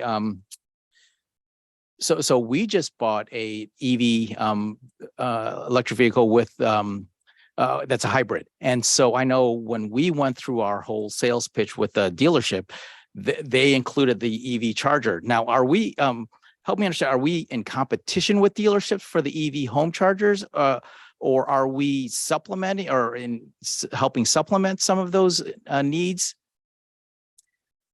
We're not in competition with the dealerships. We'll be partnering with dealerships later this year. Our managed charging program, MCE Sync, there's certain vehicles that connect to that app. And then if your vehicle isn't one of those vehicles, you can purchase a charger that has that connective ability. So another thing that will be new this coming year is we are looking at offering rebates on those chargers that work with MCE Sync. So that might just be, I still don't think we're necessarily in competition. It just might be sort of an added service, or, help that customer get a charger that they can get more out of than maybe the free charger that they get from their dealership. Thank you for that clarification. That's all of my questions. Thank you. We are going to check to see if there's any, I'm sorry. Yes. Thank you. And thank you for that presentation. That was wonderful. I learned a lot. My question, in fact, you asked some of my questions. One of my questions is, like all of the cities and towns, we're working on inclusionary housing. And what we have come up with in Moraga is 10% of new development has to have inclusionary housing. And this would be, for multifamilies. Are you interested in a development that had 10% as opposed to, a lot more than that, for helping with electric vehicles? Yes, we're good. We're interested in any multifamily housing. Okay. So yes. All right. Great answer. Thank you. Are there any additional questions or comments from board members here in Concord? All right, seeing none. How about in San Rafael? None in San Rafael, Chair. Thank you. El Cerrito? No. All right. Any public comment on this item from Concord, San Rafael, or Zoom? I see no raised hands. All right, thank you. Wonderful discussion item here. Thank you so much for all that you're doing. And we will move on to our next item. It's the policy update, is item number 11. We'll be receiving an update from MCE's Director of Legislative Affairs, Stephanie Chan. Stephanie, the floor is yours. Thank you, Chair Skills Preston, and thank you, directors. It's good to be with you here today. And we do have a PowerPoint presentation as well. Thank you. If we could jump to the next slide, please. So starting on the federal side, and I will say that much of what we'll talk about today harkens back to the presentation that that Alice and JP just gave. So starting on the federal side today, in late March, Vice Chair Quinto and Director Joya were able to join me on a 2-day trip to Washington, D.C. again this year to once again support 2 community project funding requests to talk about the role that CCAs can play in implementing the Inflation Reduction Act that contains a ton of great green investments that was rolled out last year, and to continue to build MCE's brand and reputation at the national level. And we were able to meet with MCE's full congressional delegation, including in-person meetings with Representatives Mark DeSaulnier and John Garamendi, as well as staff for Representatives Huffman and Thompson, and for Senators Feinstein and Padilla. We were also able to meet with staff at the Department of Energy who are overseeing several of those IRA programs that MCE is interested in. Next slide, please. So the first of our 2 community project requests was for funding to enable electrification for income qualified customers. Now, as Alice mentioned, both MCE and the state offer incentives that are designed to help customers switch out their gas heaters and water heaters for electric heat pumps. And for income qualified customers, these measures are often either free or at very low cost. But many homes, particularly if you live in an older home, need electrical panel upgrades, maybe new wiring, light ancillary. I'm seeing a lot of head nods around the table. So there's oftentimes a lot of work that needs to go in before you're able to take advantage of the incentive program for the measure itself. That prehabilitation work is usually not covered by the program, and it can run several $1,000s per property. And for an income qualified customer, this often can be a really preclusive barrier from participating in that free widget program. So in order to address this problem, one of our requests was for $1.67 million to cover these prehabilitation costs for almost 400 income qualified customers. Next slide, please. So our second community project request was for additional funding for 2 of the transportation electrification programs that Alice discussed earlier. The first is for that flagship EV charging station program, which focuses on shared charging stations at workplaces and multifamily properties for all of the reasons that Alice mentioned, to be able to reach a wide range of customers and to help as many of those cars as possible charge using daytime solar. Our request would support 400 of those shared charging stations. And the second request is for chargers, or for support for chargers that would be able to participate in MCE Sync. For folks who are able to charge at home, as Alice mentioned, you need a charger that is capable of communicating, of sending and of receiving those signals about when is the right time to charge and when is the wrong time to charge. We've seen really tremendous results from MCE Sync to date, and we want to make sure that as many customers as possible can participate in that, both for their benefit as well as for the benefit of the grid. But those communicating chargers are a bit more expensive than the most basic models out on the market today. And we don't want that additional cost to be a barrier for anybody to participate. So we have requested some funding to help support those communicating chargers for income qualified customers. And that was a $1.6 million request. And I am excited to share that Representative Desaulnier has submitted our enabling electrification request into the appropriations process. So from here on out, it really is up to Congress to decide what happens with this request, but we are very excited about this result, and we thank Representative Desaulnier for his support of MCE. And of course, this trip and our federal advocacy and engagement really would not have been possible without the collaboration and support of several folks. So I want to take a moment to appreciate and thank our West Contra Costa delegation, Vice Chair Quinto and Director Joya, as well as our fabulous internal operations, customer programs, strategic initiatives, public affairs, and policy teams. Next slide, please. So moving on to the California legislature, we've got a few active issues to share with you, as well as several positions that MCE has taken on bills that align with our mission. First up here, Governor Newsom proposed earlier this year a quite sweeping package of reforms that he has stated will support electric reliability. But unfortunately, this bill contains several provisions that are problematic for MCE and for community choice. First, the bill would allow the Public Utilities Commission to direct the State Department of Water Resources to centrally procure a potentially wide range of renewable resources and then pass those costs on to all customers. This, of course, is of concern to us because it would interfere with the right of CCAs to procure resources on behalf of our customers and communities according to our community's preferences. The bill would also expand the PUC's oversight and control over CCA procurement, which runs counter to the identity of a CCA as a community governed agency. And finally, the bill would add an additional penalty for load-serving entities, including CCAs, who fall short on our reliability requirements under certain circumstances during those hot summer and early fall months. Now, especially in the very tight resource market that we're experiencing today, penalties add cost, but they don't actually add any new resources to the grid. So we don't believe that this is actually going to do much to improve summer reliability.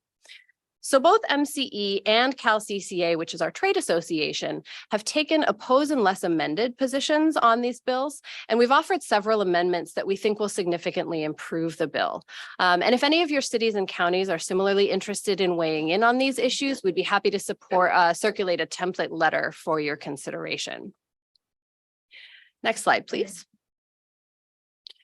So moving to GHG emissions reduction, MCE has taken support positions on these two bills up at the top here.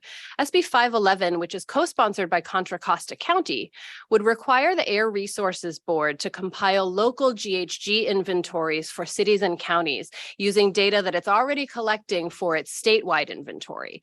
This would provide local governments with more granular information about the emissions that are coming from within your borders to help inform your climate action planning and investments.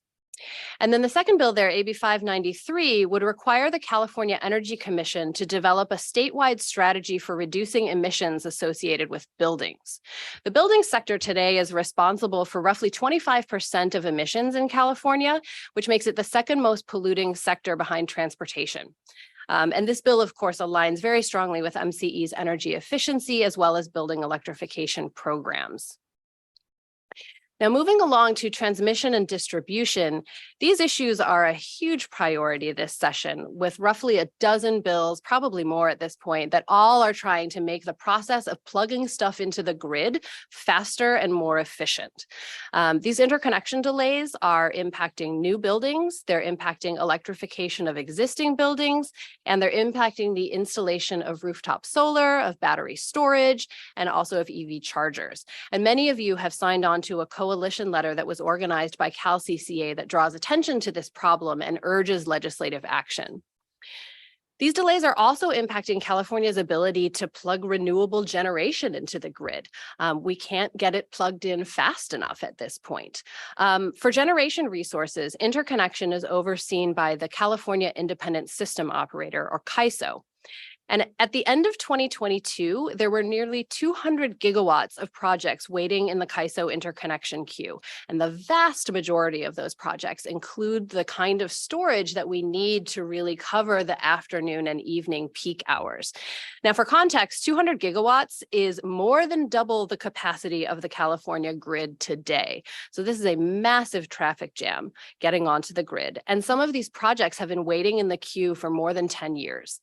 These delays are not only impacting progress on renewable energy, but they're also increasing prices for customers. So this concern has led MCE to support AB 538, which is a bill that would allow the CAISO to expand from a primarily California region footprint to a more West-wide regional footprint, while still maintaining California's sovereignty over the energy policies that matter most to us. We'll be taking a more in-depth look at what regional coordination means and what it would do for California and for MCE at the Executive Committee meeting on May 3rd. So I'd welcome all of you to join there for more details and discussion if you're interested in learning more. But in short here, a Western regional grid will make planning and build out of the transmission system more efficient and more effective, which not only will help with delays in getting resources plugged in, it will also make it easier to import and export power across state lines. And by making it easier to import power from other Western states, regional coordination will also help California get through extreme weather events like that 10-day heat wave that we saw in late August and early September of last year. And for context there, on September 6th of last year, which was the worst day of that heat wave when everybody got the grid amber alert on your phones in the middle of the afternoon, at that point, California was using every single resource we had in state, and we were still importing an additional 15% of our needs from out of state. So we're really heavily reliant on those imports to keep the grid running. And this bill will help us make sure that we can tap into different renewable resources across the West. Now, we know that the bill as it's currently drafted, this is a very complex topic. It is not currently perfect, and we're working with the author's office as well as all of the engaged stakeholders and ways to improve it. But by taking a position now, we can ensure that MCE is at the negotiating table, in addition to indicating our early support for the concept at a high level. Related, we're also following AB 914, which would create exemptions to the California Environmental Quality Act, or CEQA, for two discrete kinds of projects. The first is expansions or upgrades to existing power lines and substations that are already in an existing right-of-way. And the second is construction of new power lines or substations that are within 2 miles of either new clean energy projects or communities that are doing a lot of transportation or building electrification. The bill would also set a 2-year limit, a 2-year time limit for CEQA reviews for electrical infrastructure projects. Now, these exemptions are not going to solve our interconnection problems by themselves, but the delays are so significant at this point, we're really at the point where every little bit will help us out.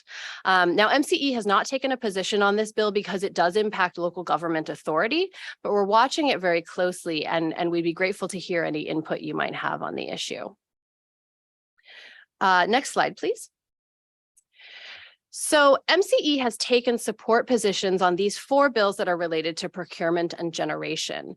AB 1538 would provide incentive payments to CCAs and other load-serving entities that exceed our reliability procurement targets. So earlier we talked about penalties, which is the stick approach. This would be the carrot approach to complement the penalties piece. This program would be funded through the state budget, which means no additional cost to customers. AB 625 would extend the timeline for the Biomat program, which is currently scheduled to sunset in 2025. Biomat is a program at the PUC that brings down the cost of certain kinds of small bioenergy projects, including those that use forest and agricultural trimmings as feedstock, and also those that use diverted organic material as their feedstock. Now, for context, in 2021, MCE co-sponsored a bill that was also authored by Assemblymember Aguiar Curry, the author of this bill, that allows CCAs to access the Biomat program. It was previously only available to IOUs like PG&E. Extending the timeline, of course, will allow us more time to take advantage of the program and partner with our member communities who are exploring bioenergy as one of the ways to manage the various forms of organic waste that you all are trying to figure out. Related, AB 998, which was authored by Assemblymember and founding MCE board member Damon Connolly, calls for a comprehensive study to assess the options for converting older biomass plants that are still using combustion technology to more modern non-combustion alternatives.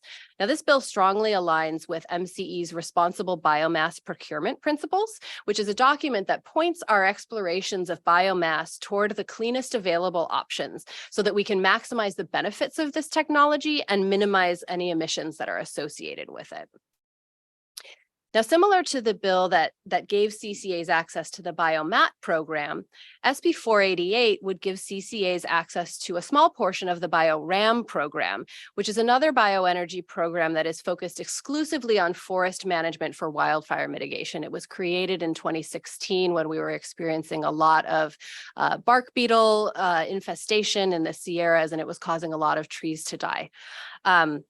So that program, this bill would give us access to a small segment of megawatts that are still available under that program. And it is sponsored by Pioneer Community Energy, which is our sister CCA in Placer County, who also co-sponsored that 2021 Biomat bill along with MCE.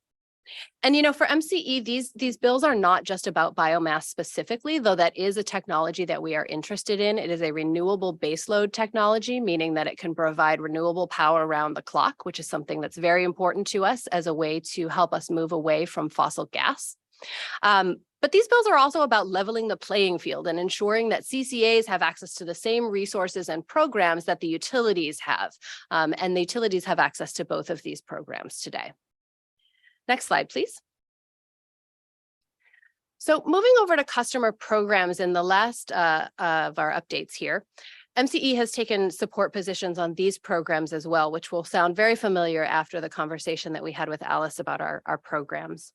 SB 306 provides additional guidance for the Equitable Building Decarbonization Program, which was created last year and is being implemented by the California Energy Commission. MCE has supported this program from the start because it really aligns very strongly with our existing energy efficiency and building electrification programs, and also with our agency's mission on both emissions reduction as well as on equity. SB 233, to Director Murphy's question earlier, sets a statewide goal to transition all EVs and EV charging station sales in California to bidirectional technologies so that you can use your car battery to power a building as long as it does not void your warranty. Now, while there are a number of challenges to work out here with this technology. So this bill is definitely aspirational in nature, but it's going to help us get to the point where we can actually use all those batteries on wheels to support reliability and also to provide backup power during outages.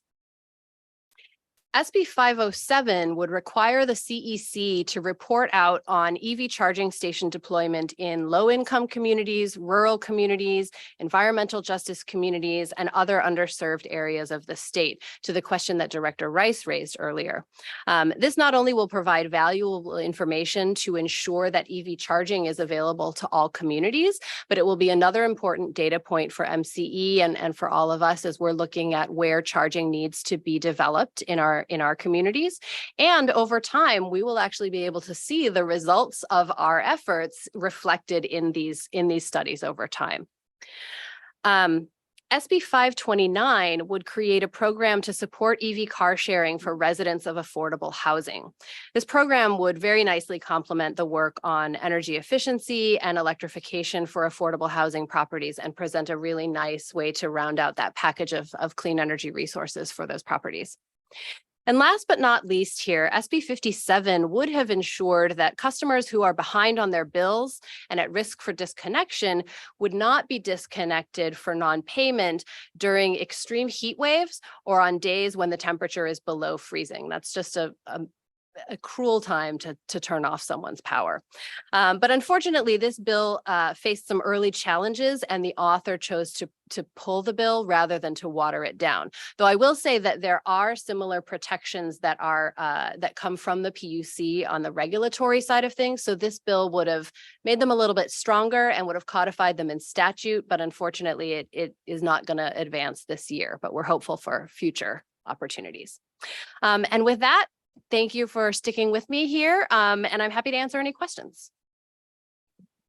Thank you so much, Stephanie, for that policy update. And I also want to thank Vice Chair Quinto and Supervisor Joya for traveling to Washington, D.C. to meet with our California congressional delegation. Nice photo there with Congressman Mark DeSonia.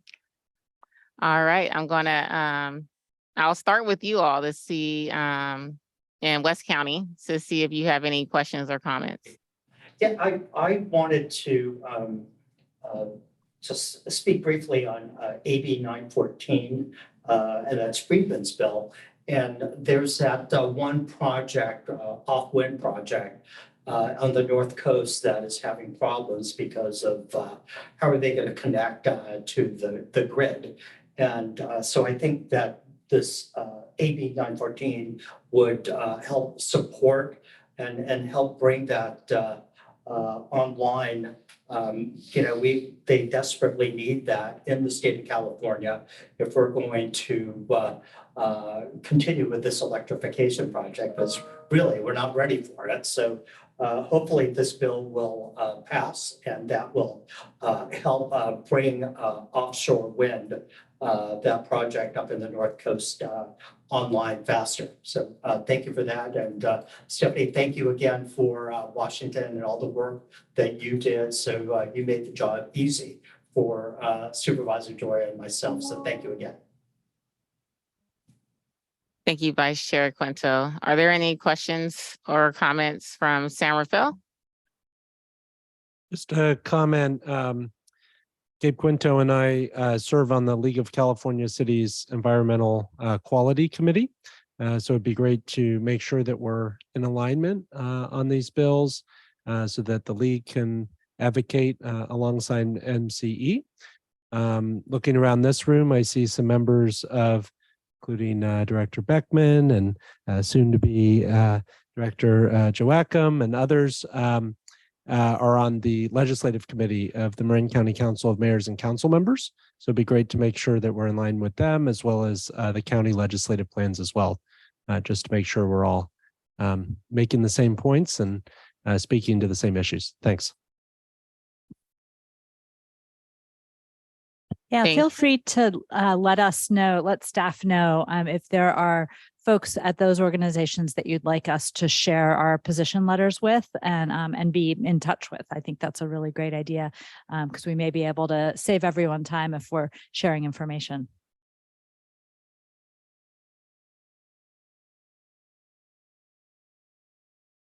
Are there any other additional questions from San Rafael? No All additional. right. There. Thank you, Don, because I can't see their lights if they're looking to speak.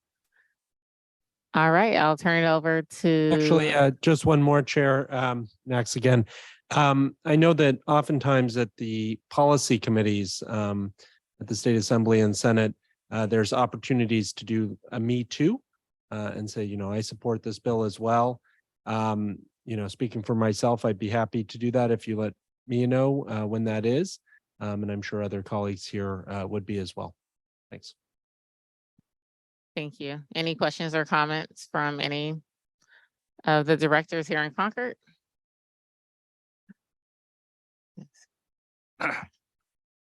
Hi, thank you for that presentation, Director Palmares from City of Vallejo. So is there any pending legislation or any just talk of pending legislation on the improving the standardization of the quality of EV chargers? I know just from my personal experience, I just started owning an EV. Sometimes it works and sometimes it doesn't, and I have my own personal chargers, like that's the one I'm going to use. But if I go to some city I'm not, familiar with, it's hit or miss a lot. And I think when we're talking about aggregating and trying to scale up the infrastructure, that's got to be part of that conversation as well. It can't just be a random smattering of EV chargers out there. So, is there any talk about that? Yes, and as an EV driver who often uses public charging, I am in the same boat as you are. So yes, the answer in short is yes. Both from last year and this year, there are bills that are looking at uptime, making sure that in particular charging stations that are incentivized with federal, with state dollars are meeting certain minimum requirements for uptime, that they are serviced in a timely manner. There's also an interesting bill this year that would, I don't know if you're familiar with the PlugShare app, that it shares information about charging stations in your area and where they are, what level of charging, and whether they're currently working or currently in use.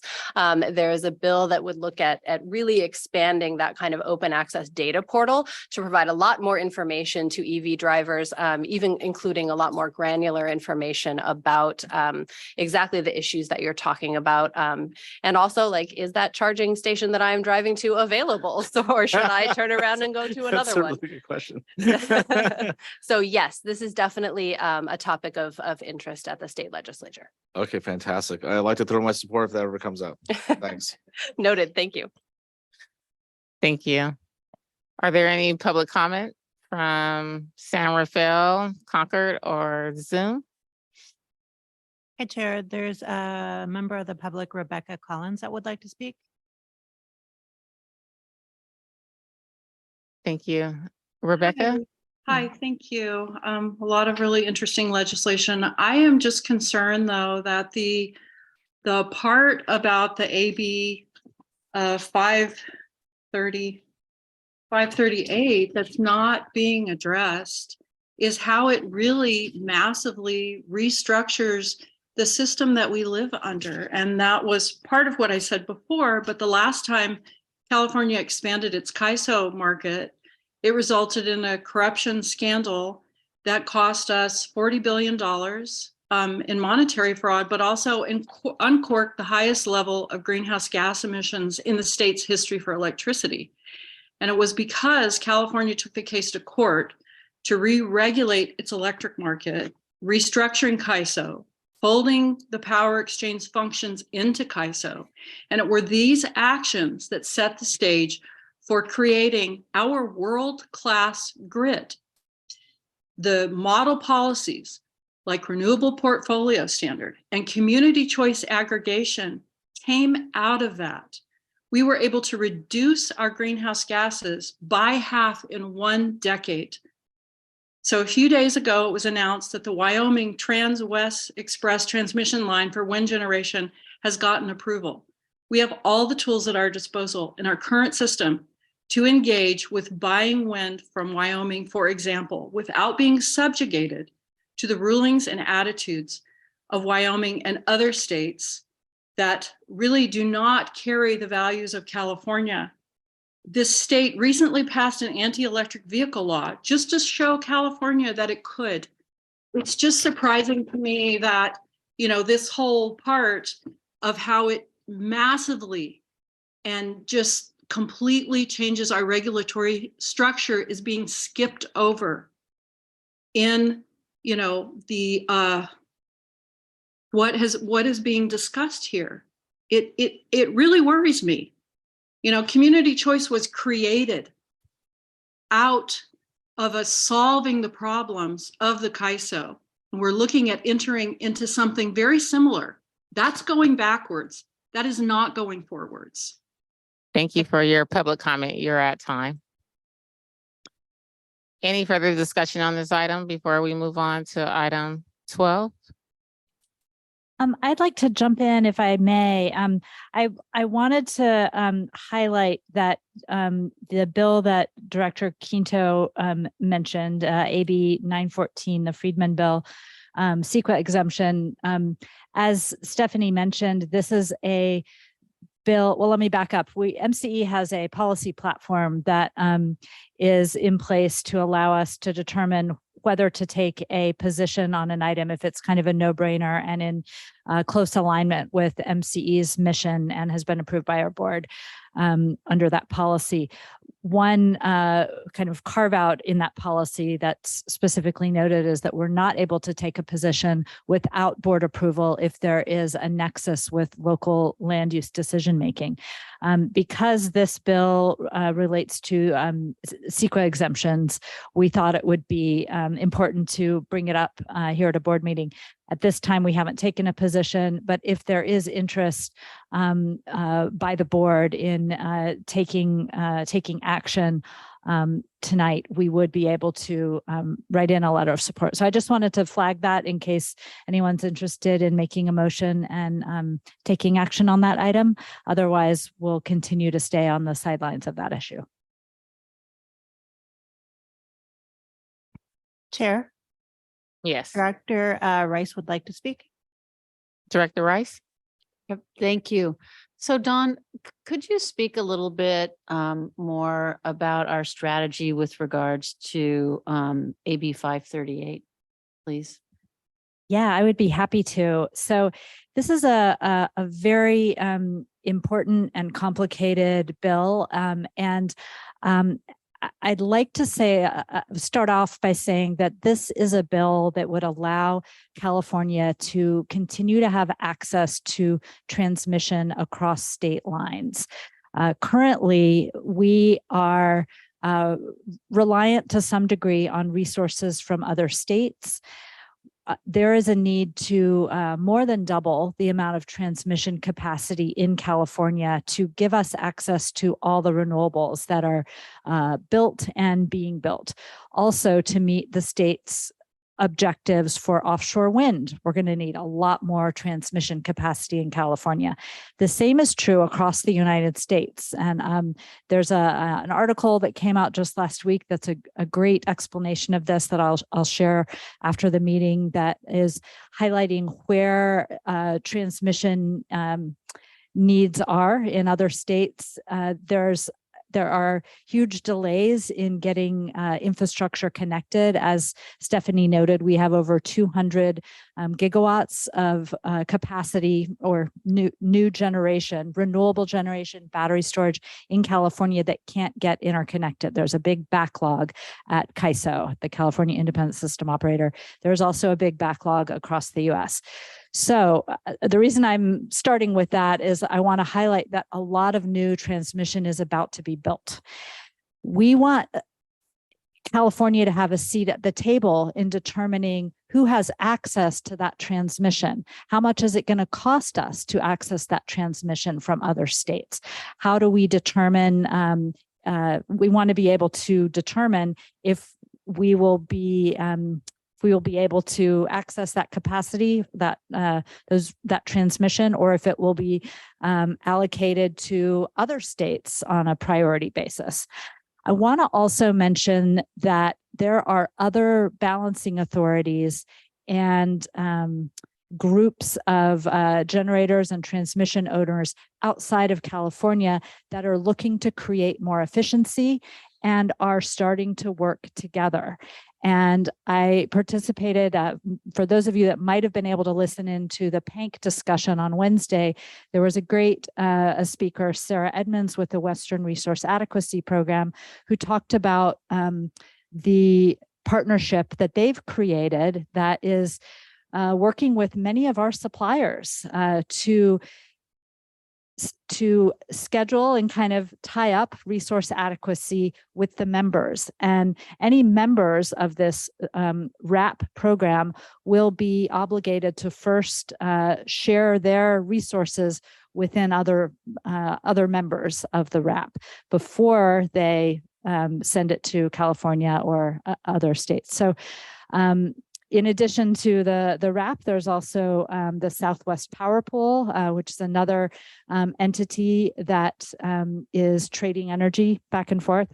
CAISO CAISO is trading with other states, but it is using a structure called the EIM to trade. And it is likely, and we're actually already seeing, that members of the EIM are starting to look to join up with these other entities.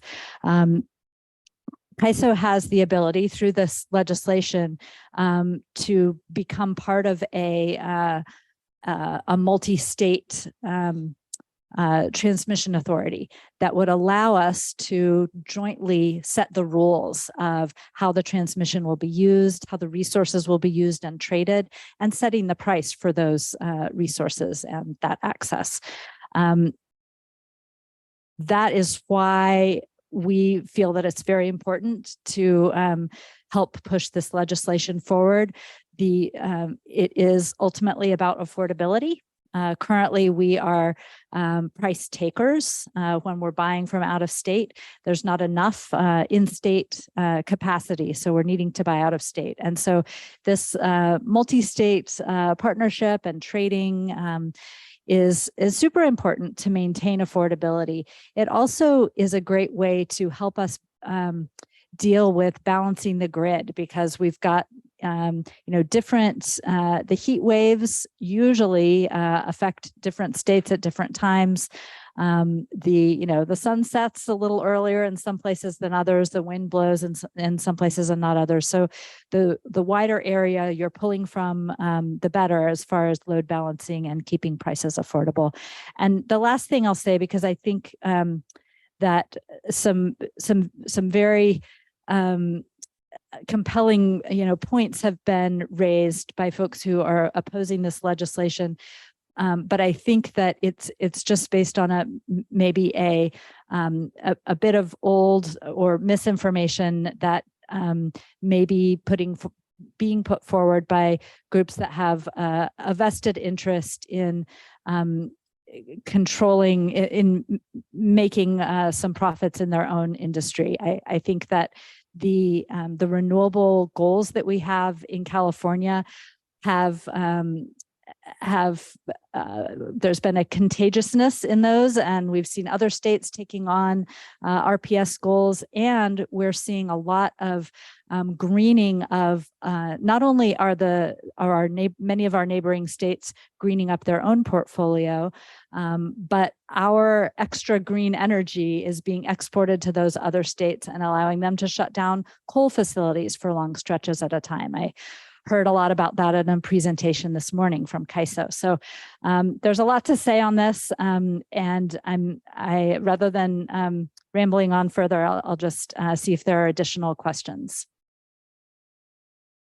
No, I appreciate that that explanation. Obviously, extremely complicated, and I think that at a high level, though, it's obvious that the legislation is looking at solving some problems and creating some opportunities, but if it's not well crafted, it could also have really negative consequences. I guess what I take away also from Rebecca's comments are, were the lessons learned, right, from the energy crisis and the whole Enron fiasco, and are there going to be safeguards built in? And you don't need to answer right now, but I just I think it's obviously really important and important that MCE and CCA Association in general, with the values that we bring to it, are definitely informing how this gets crafted. Yeah, I actually would like to respond to the comment about the energy crisis and the Enron reference. I do not see any parallel whatsoever between this piece of legislation and what led to that crisis. That crisis was, I think everyone would agree, was tied to scarcity, which may have been a manufactured scarcity. What we're talking about with this bill is access to additional resources. So, currently in California, we have access to, California resources and some resources outside of California. This would only expand our access to those resources. I think that the concern about governance is the one that might have might be worth a little more conversation, because in order for California to control everything, in order for California balancing authority to partner with other states, we have to share governance. And that does mean sharing control a bit. We can't just say we want to be in charge of all the other states' decision making. But what we can say is that in California, we will continue to do all the planning for what gets built in California, and we'll continue to set the rules for how much RA needs to get purchased, how much renewable energy needs to get purchased. None of that would change under this bill. This bill is about transmission access. Just two questions. One is, are there similar bills or similar efforts underway in other Western states in this regard? The other state, you know what, I'm not an expert on that. All that I could say and comment to that, and Vicken may have some other comments because he has a lot of experience in this area. I'll just say that the Southwest Power Pool and the Western Resource Adequacy Program are interfacing with other states. I'm not aware of any state in the West that is singularly running their own ISO as we are in California. But Vicken, do you want to add anything to that? No, you're correct, Don. They found, especially Southwest Power Pool, they found a way to have all the states outside of California work together and almost eliminate the governance issue. They're all equals.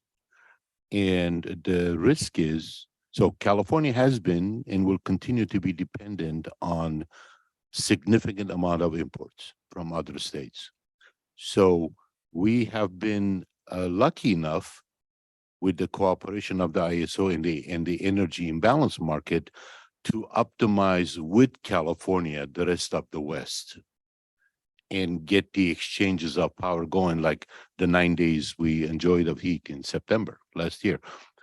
But if we do not do this kind of a regional expansion while retaining our sovereignty of whatever we need to do inside of California whole under the governor, PUC, CEC jurisdiction, the neighboring states will start optimizing for themselves without California.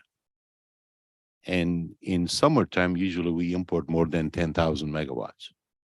That's quite a bit on top of us needing to build about 8,000 megawatts of generation and several thousand megawatts of transmission that goes hand in hand to do our interconnection. So it's multi-faceted approach, but we really need to work together not to be left behind as to take care of ourselves, especially in summertime. If I might make one more comment, because I think I'm so sorry. Go ahead, Al. I was going to ask something on the CEQA bill, so go on. Oh, great. Yeah, maybe one last comment on this Holden Bill 538. It's because you may get input from folks in the community. IBEW, the Union for PG&E, has been raising concerns about this bill, primarily, saying that they want to make sure that jobs stay in California. And I think what's important to point out is, they've been circulating data in the Capitol that's based on 2016 data. And very, very old data. And, what we know today is that there is such a dire need for build out. There are going to be a lot of jobs for a very long time. We need everyone and everyone's relatives to get into the energy sector and start working on transmission building. As we transition from gasoline powered vehicles and gas appliances to electricity, there's a lot more load and we need transmission for all that load. And because it's renewable, it's going all over the place. So we need a lot of transmission going all over the place, and our existing transmission infrastructure has been neglected for many years. So it all needs to be upgraded. So there's so much work needed. There's not going to be a shortage of jobs in anyone's wildest imagination.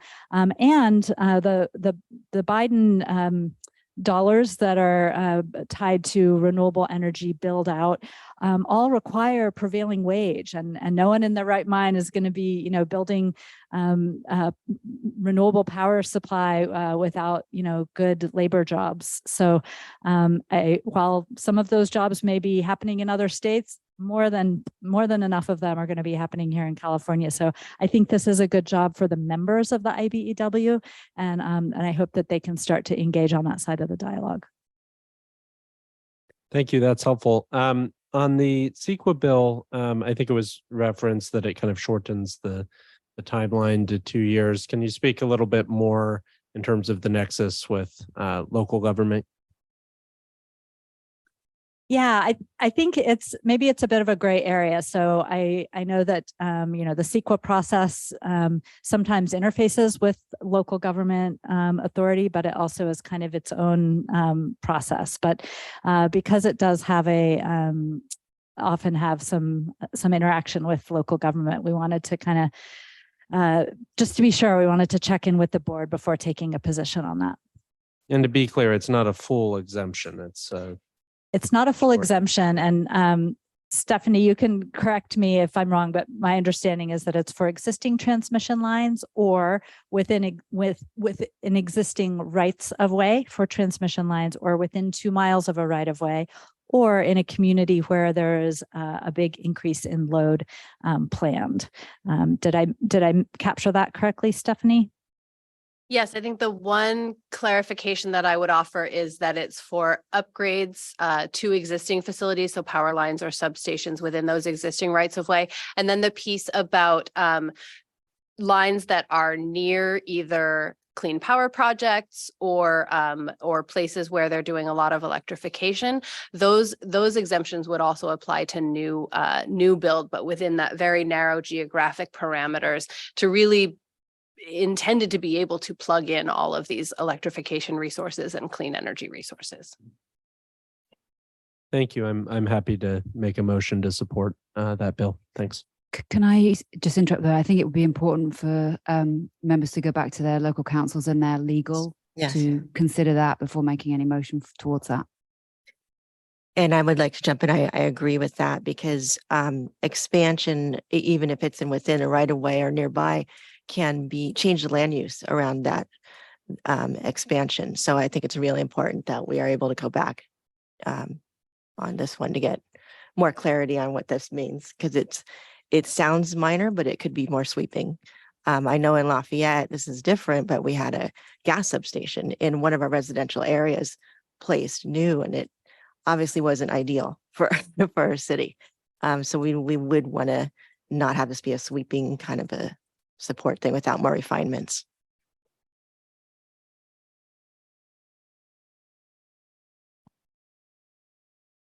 So Don, do we have we're going to keep this as a discussion item? I'd feel comfortable withdrawing the motion if Don thinks that would make the most sense. And I agree, maybe we bring it back. Maybe if we can be provided, maybe Stephanie can provide some information we can bring back to our councils, or that would be helpful. Thanks. This is Cindy Darling from Walnut Creek. Is it going to come to the executive committee on the 3rd, or do you need action on it before then? There's not a specific timeline on this one. So we can certainly talk about it in the executive committee, and I think we'd be able to act on it there if needed. But we can certainly bring it back to the board. I'll save all my nerdy SQL questions for the 3rd then. Thanks. Dawn, do you think you could provide some documentation for our local legal to review, and potentially people bring it to local city council meetings before that takes place? Yes, absolutely. Well, we can, does everybody want it, or should I just send it to the folks who have, everybody? Okay. Thank you, Don. All right. So we will move that item to the executive committee, and we will follow up with it later. Moving to item 12, board matters and staff matters. Would any of the board members like to share any board matters here in Concord? All right, seeing none. Any in West County? Since it's been long, I will keep it very brief because I think it's relevant for all of us. And as Director Rice and I are both on the Bay Area Air Quality Management District Board, which, as you may be aware, recently passed a rule that affects all 9 counties in the Bay Area that starting in 2027, replacement of gas water heaters would have to be with a 0 NOx water heater, which is basically an electric heat pump. And starting in 2029 of gas furnaces, any replacements would also have to be with 0 NOx or electric heat pump furnaces. And I think that is clearly, it's the only place in the country where this is occurring. So it's the first in the country. And it is going to probably more than anything help really drive as a market signal electrification of home appliances. And a working group has been formed. I've suggested MCE, actually all the CCAs be on it, to help sort of look at the steps that need to be taken as we get to that 2027 date. Because frankly, in fact, one of the asks is when we were back in Washington on the legislation or the funding for building infrastructure is that that CCAs can play a very important role in helping low-income families have the infrastructure in their homes to be able to accommodate these new electric appliances. So I wanted to say, I think there is a very important role for all of our CCAs in the Bay Area to work together in terms of helping connect low-income and middle-income residents with the rebates, tax credits, and the funding that's available to switch out when it is needed. It doesn't force anybody to make the change until you have to replace that particular appliance. And that this is a lot of work that's going to need to happen. So we are going to need more funding.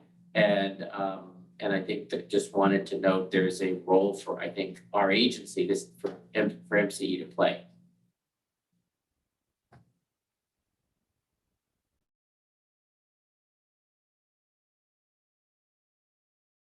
All right, Dawn, is there anything you want to share with regards to the supervisor's comments? Yeah, I just really appreciate the suggestion there. We'd love to be engaged on that, and we're it ties in very well with some of our programs. So please let us know who we should be in touch with there.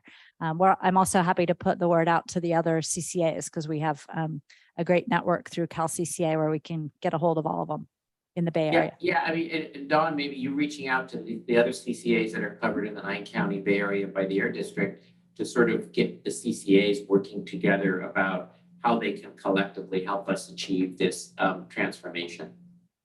Great idea. Thank you. Thank you.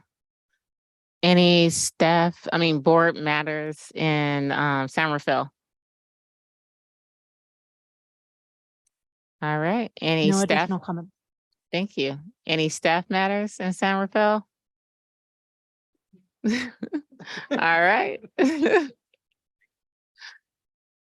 Concord? West County? Nope. All right. The last item for this evening is adjourn. At this time, I will adjourn the meeting at 9:30. Got you out of here 30 minutes earlier than last meeting. Great discussion, everyone. Everyone have a great evening. Good night.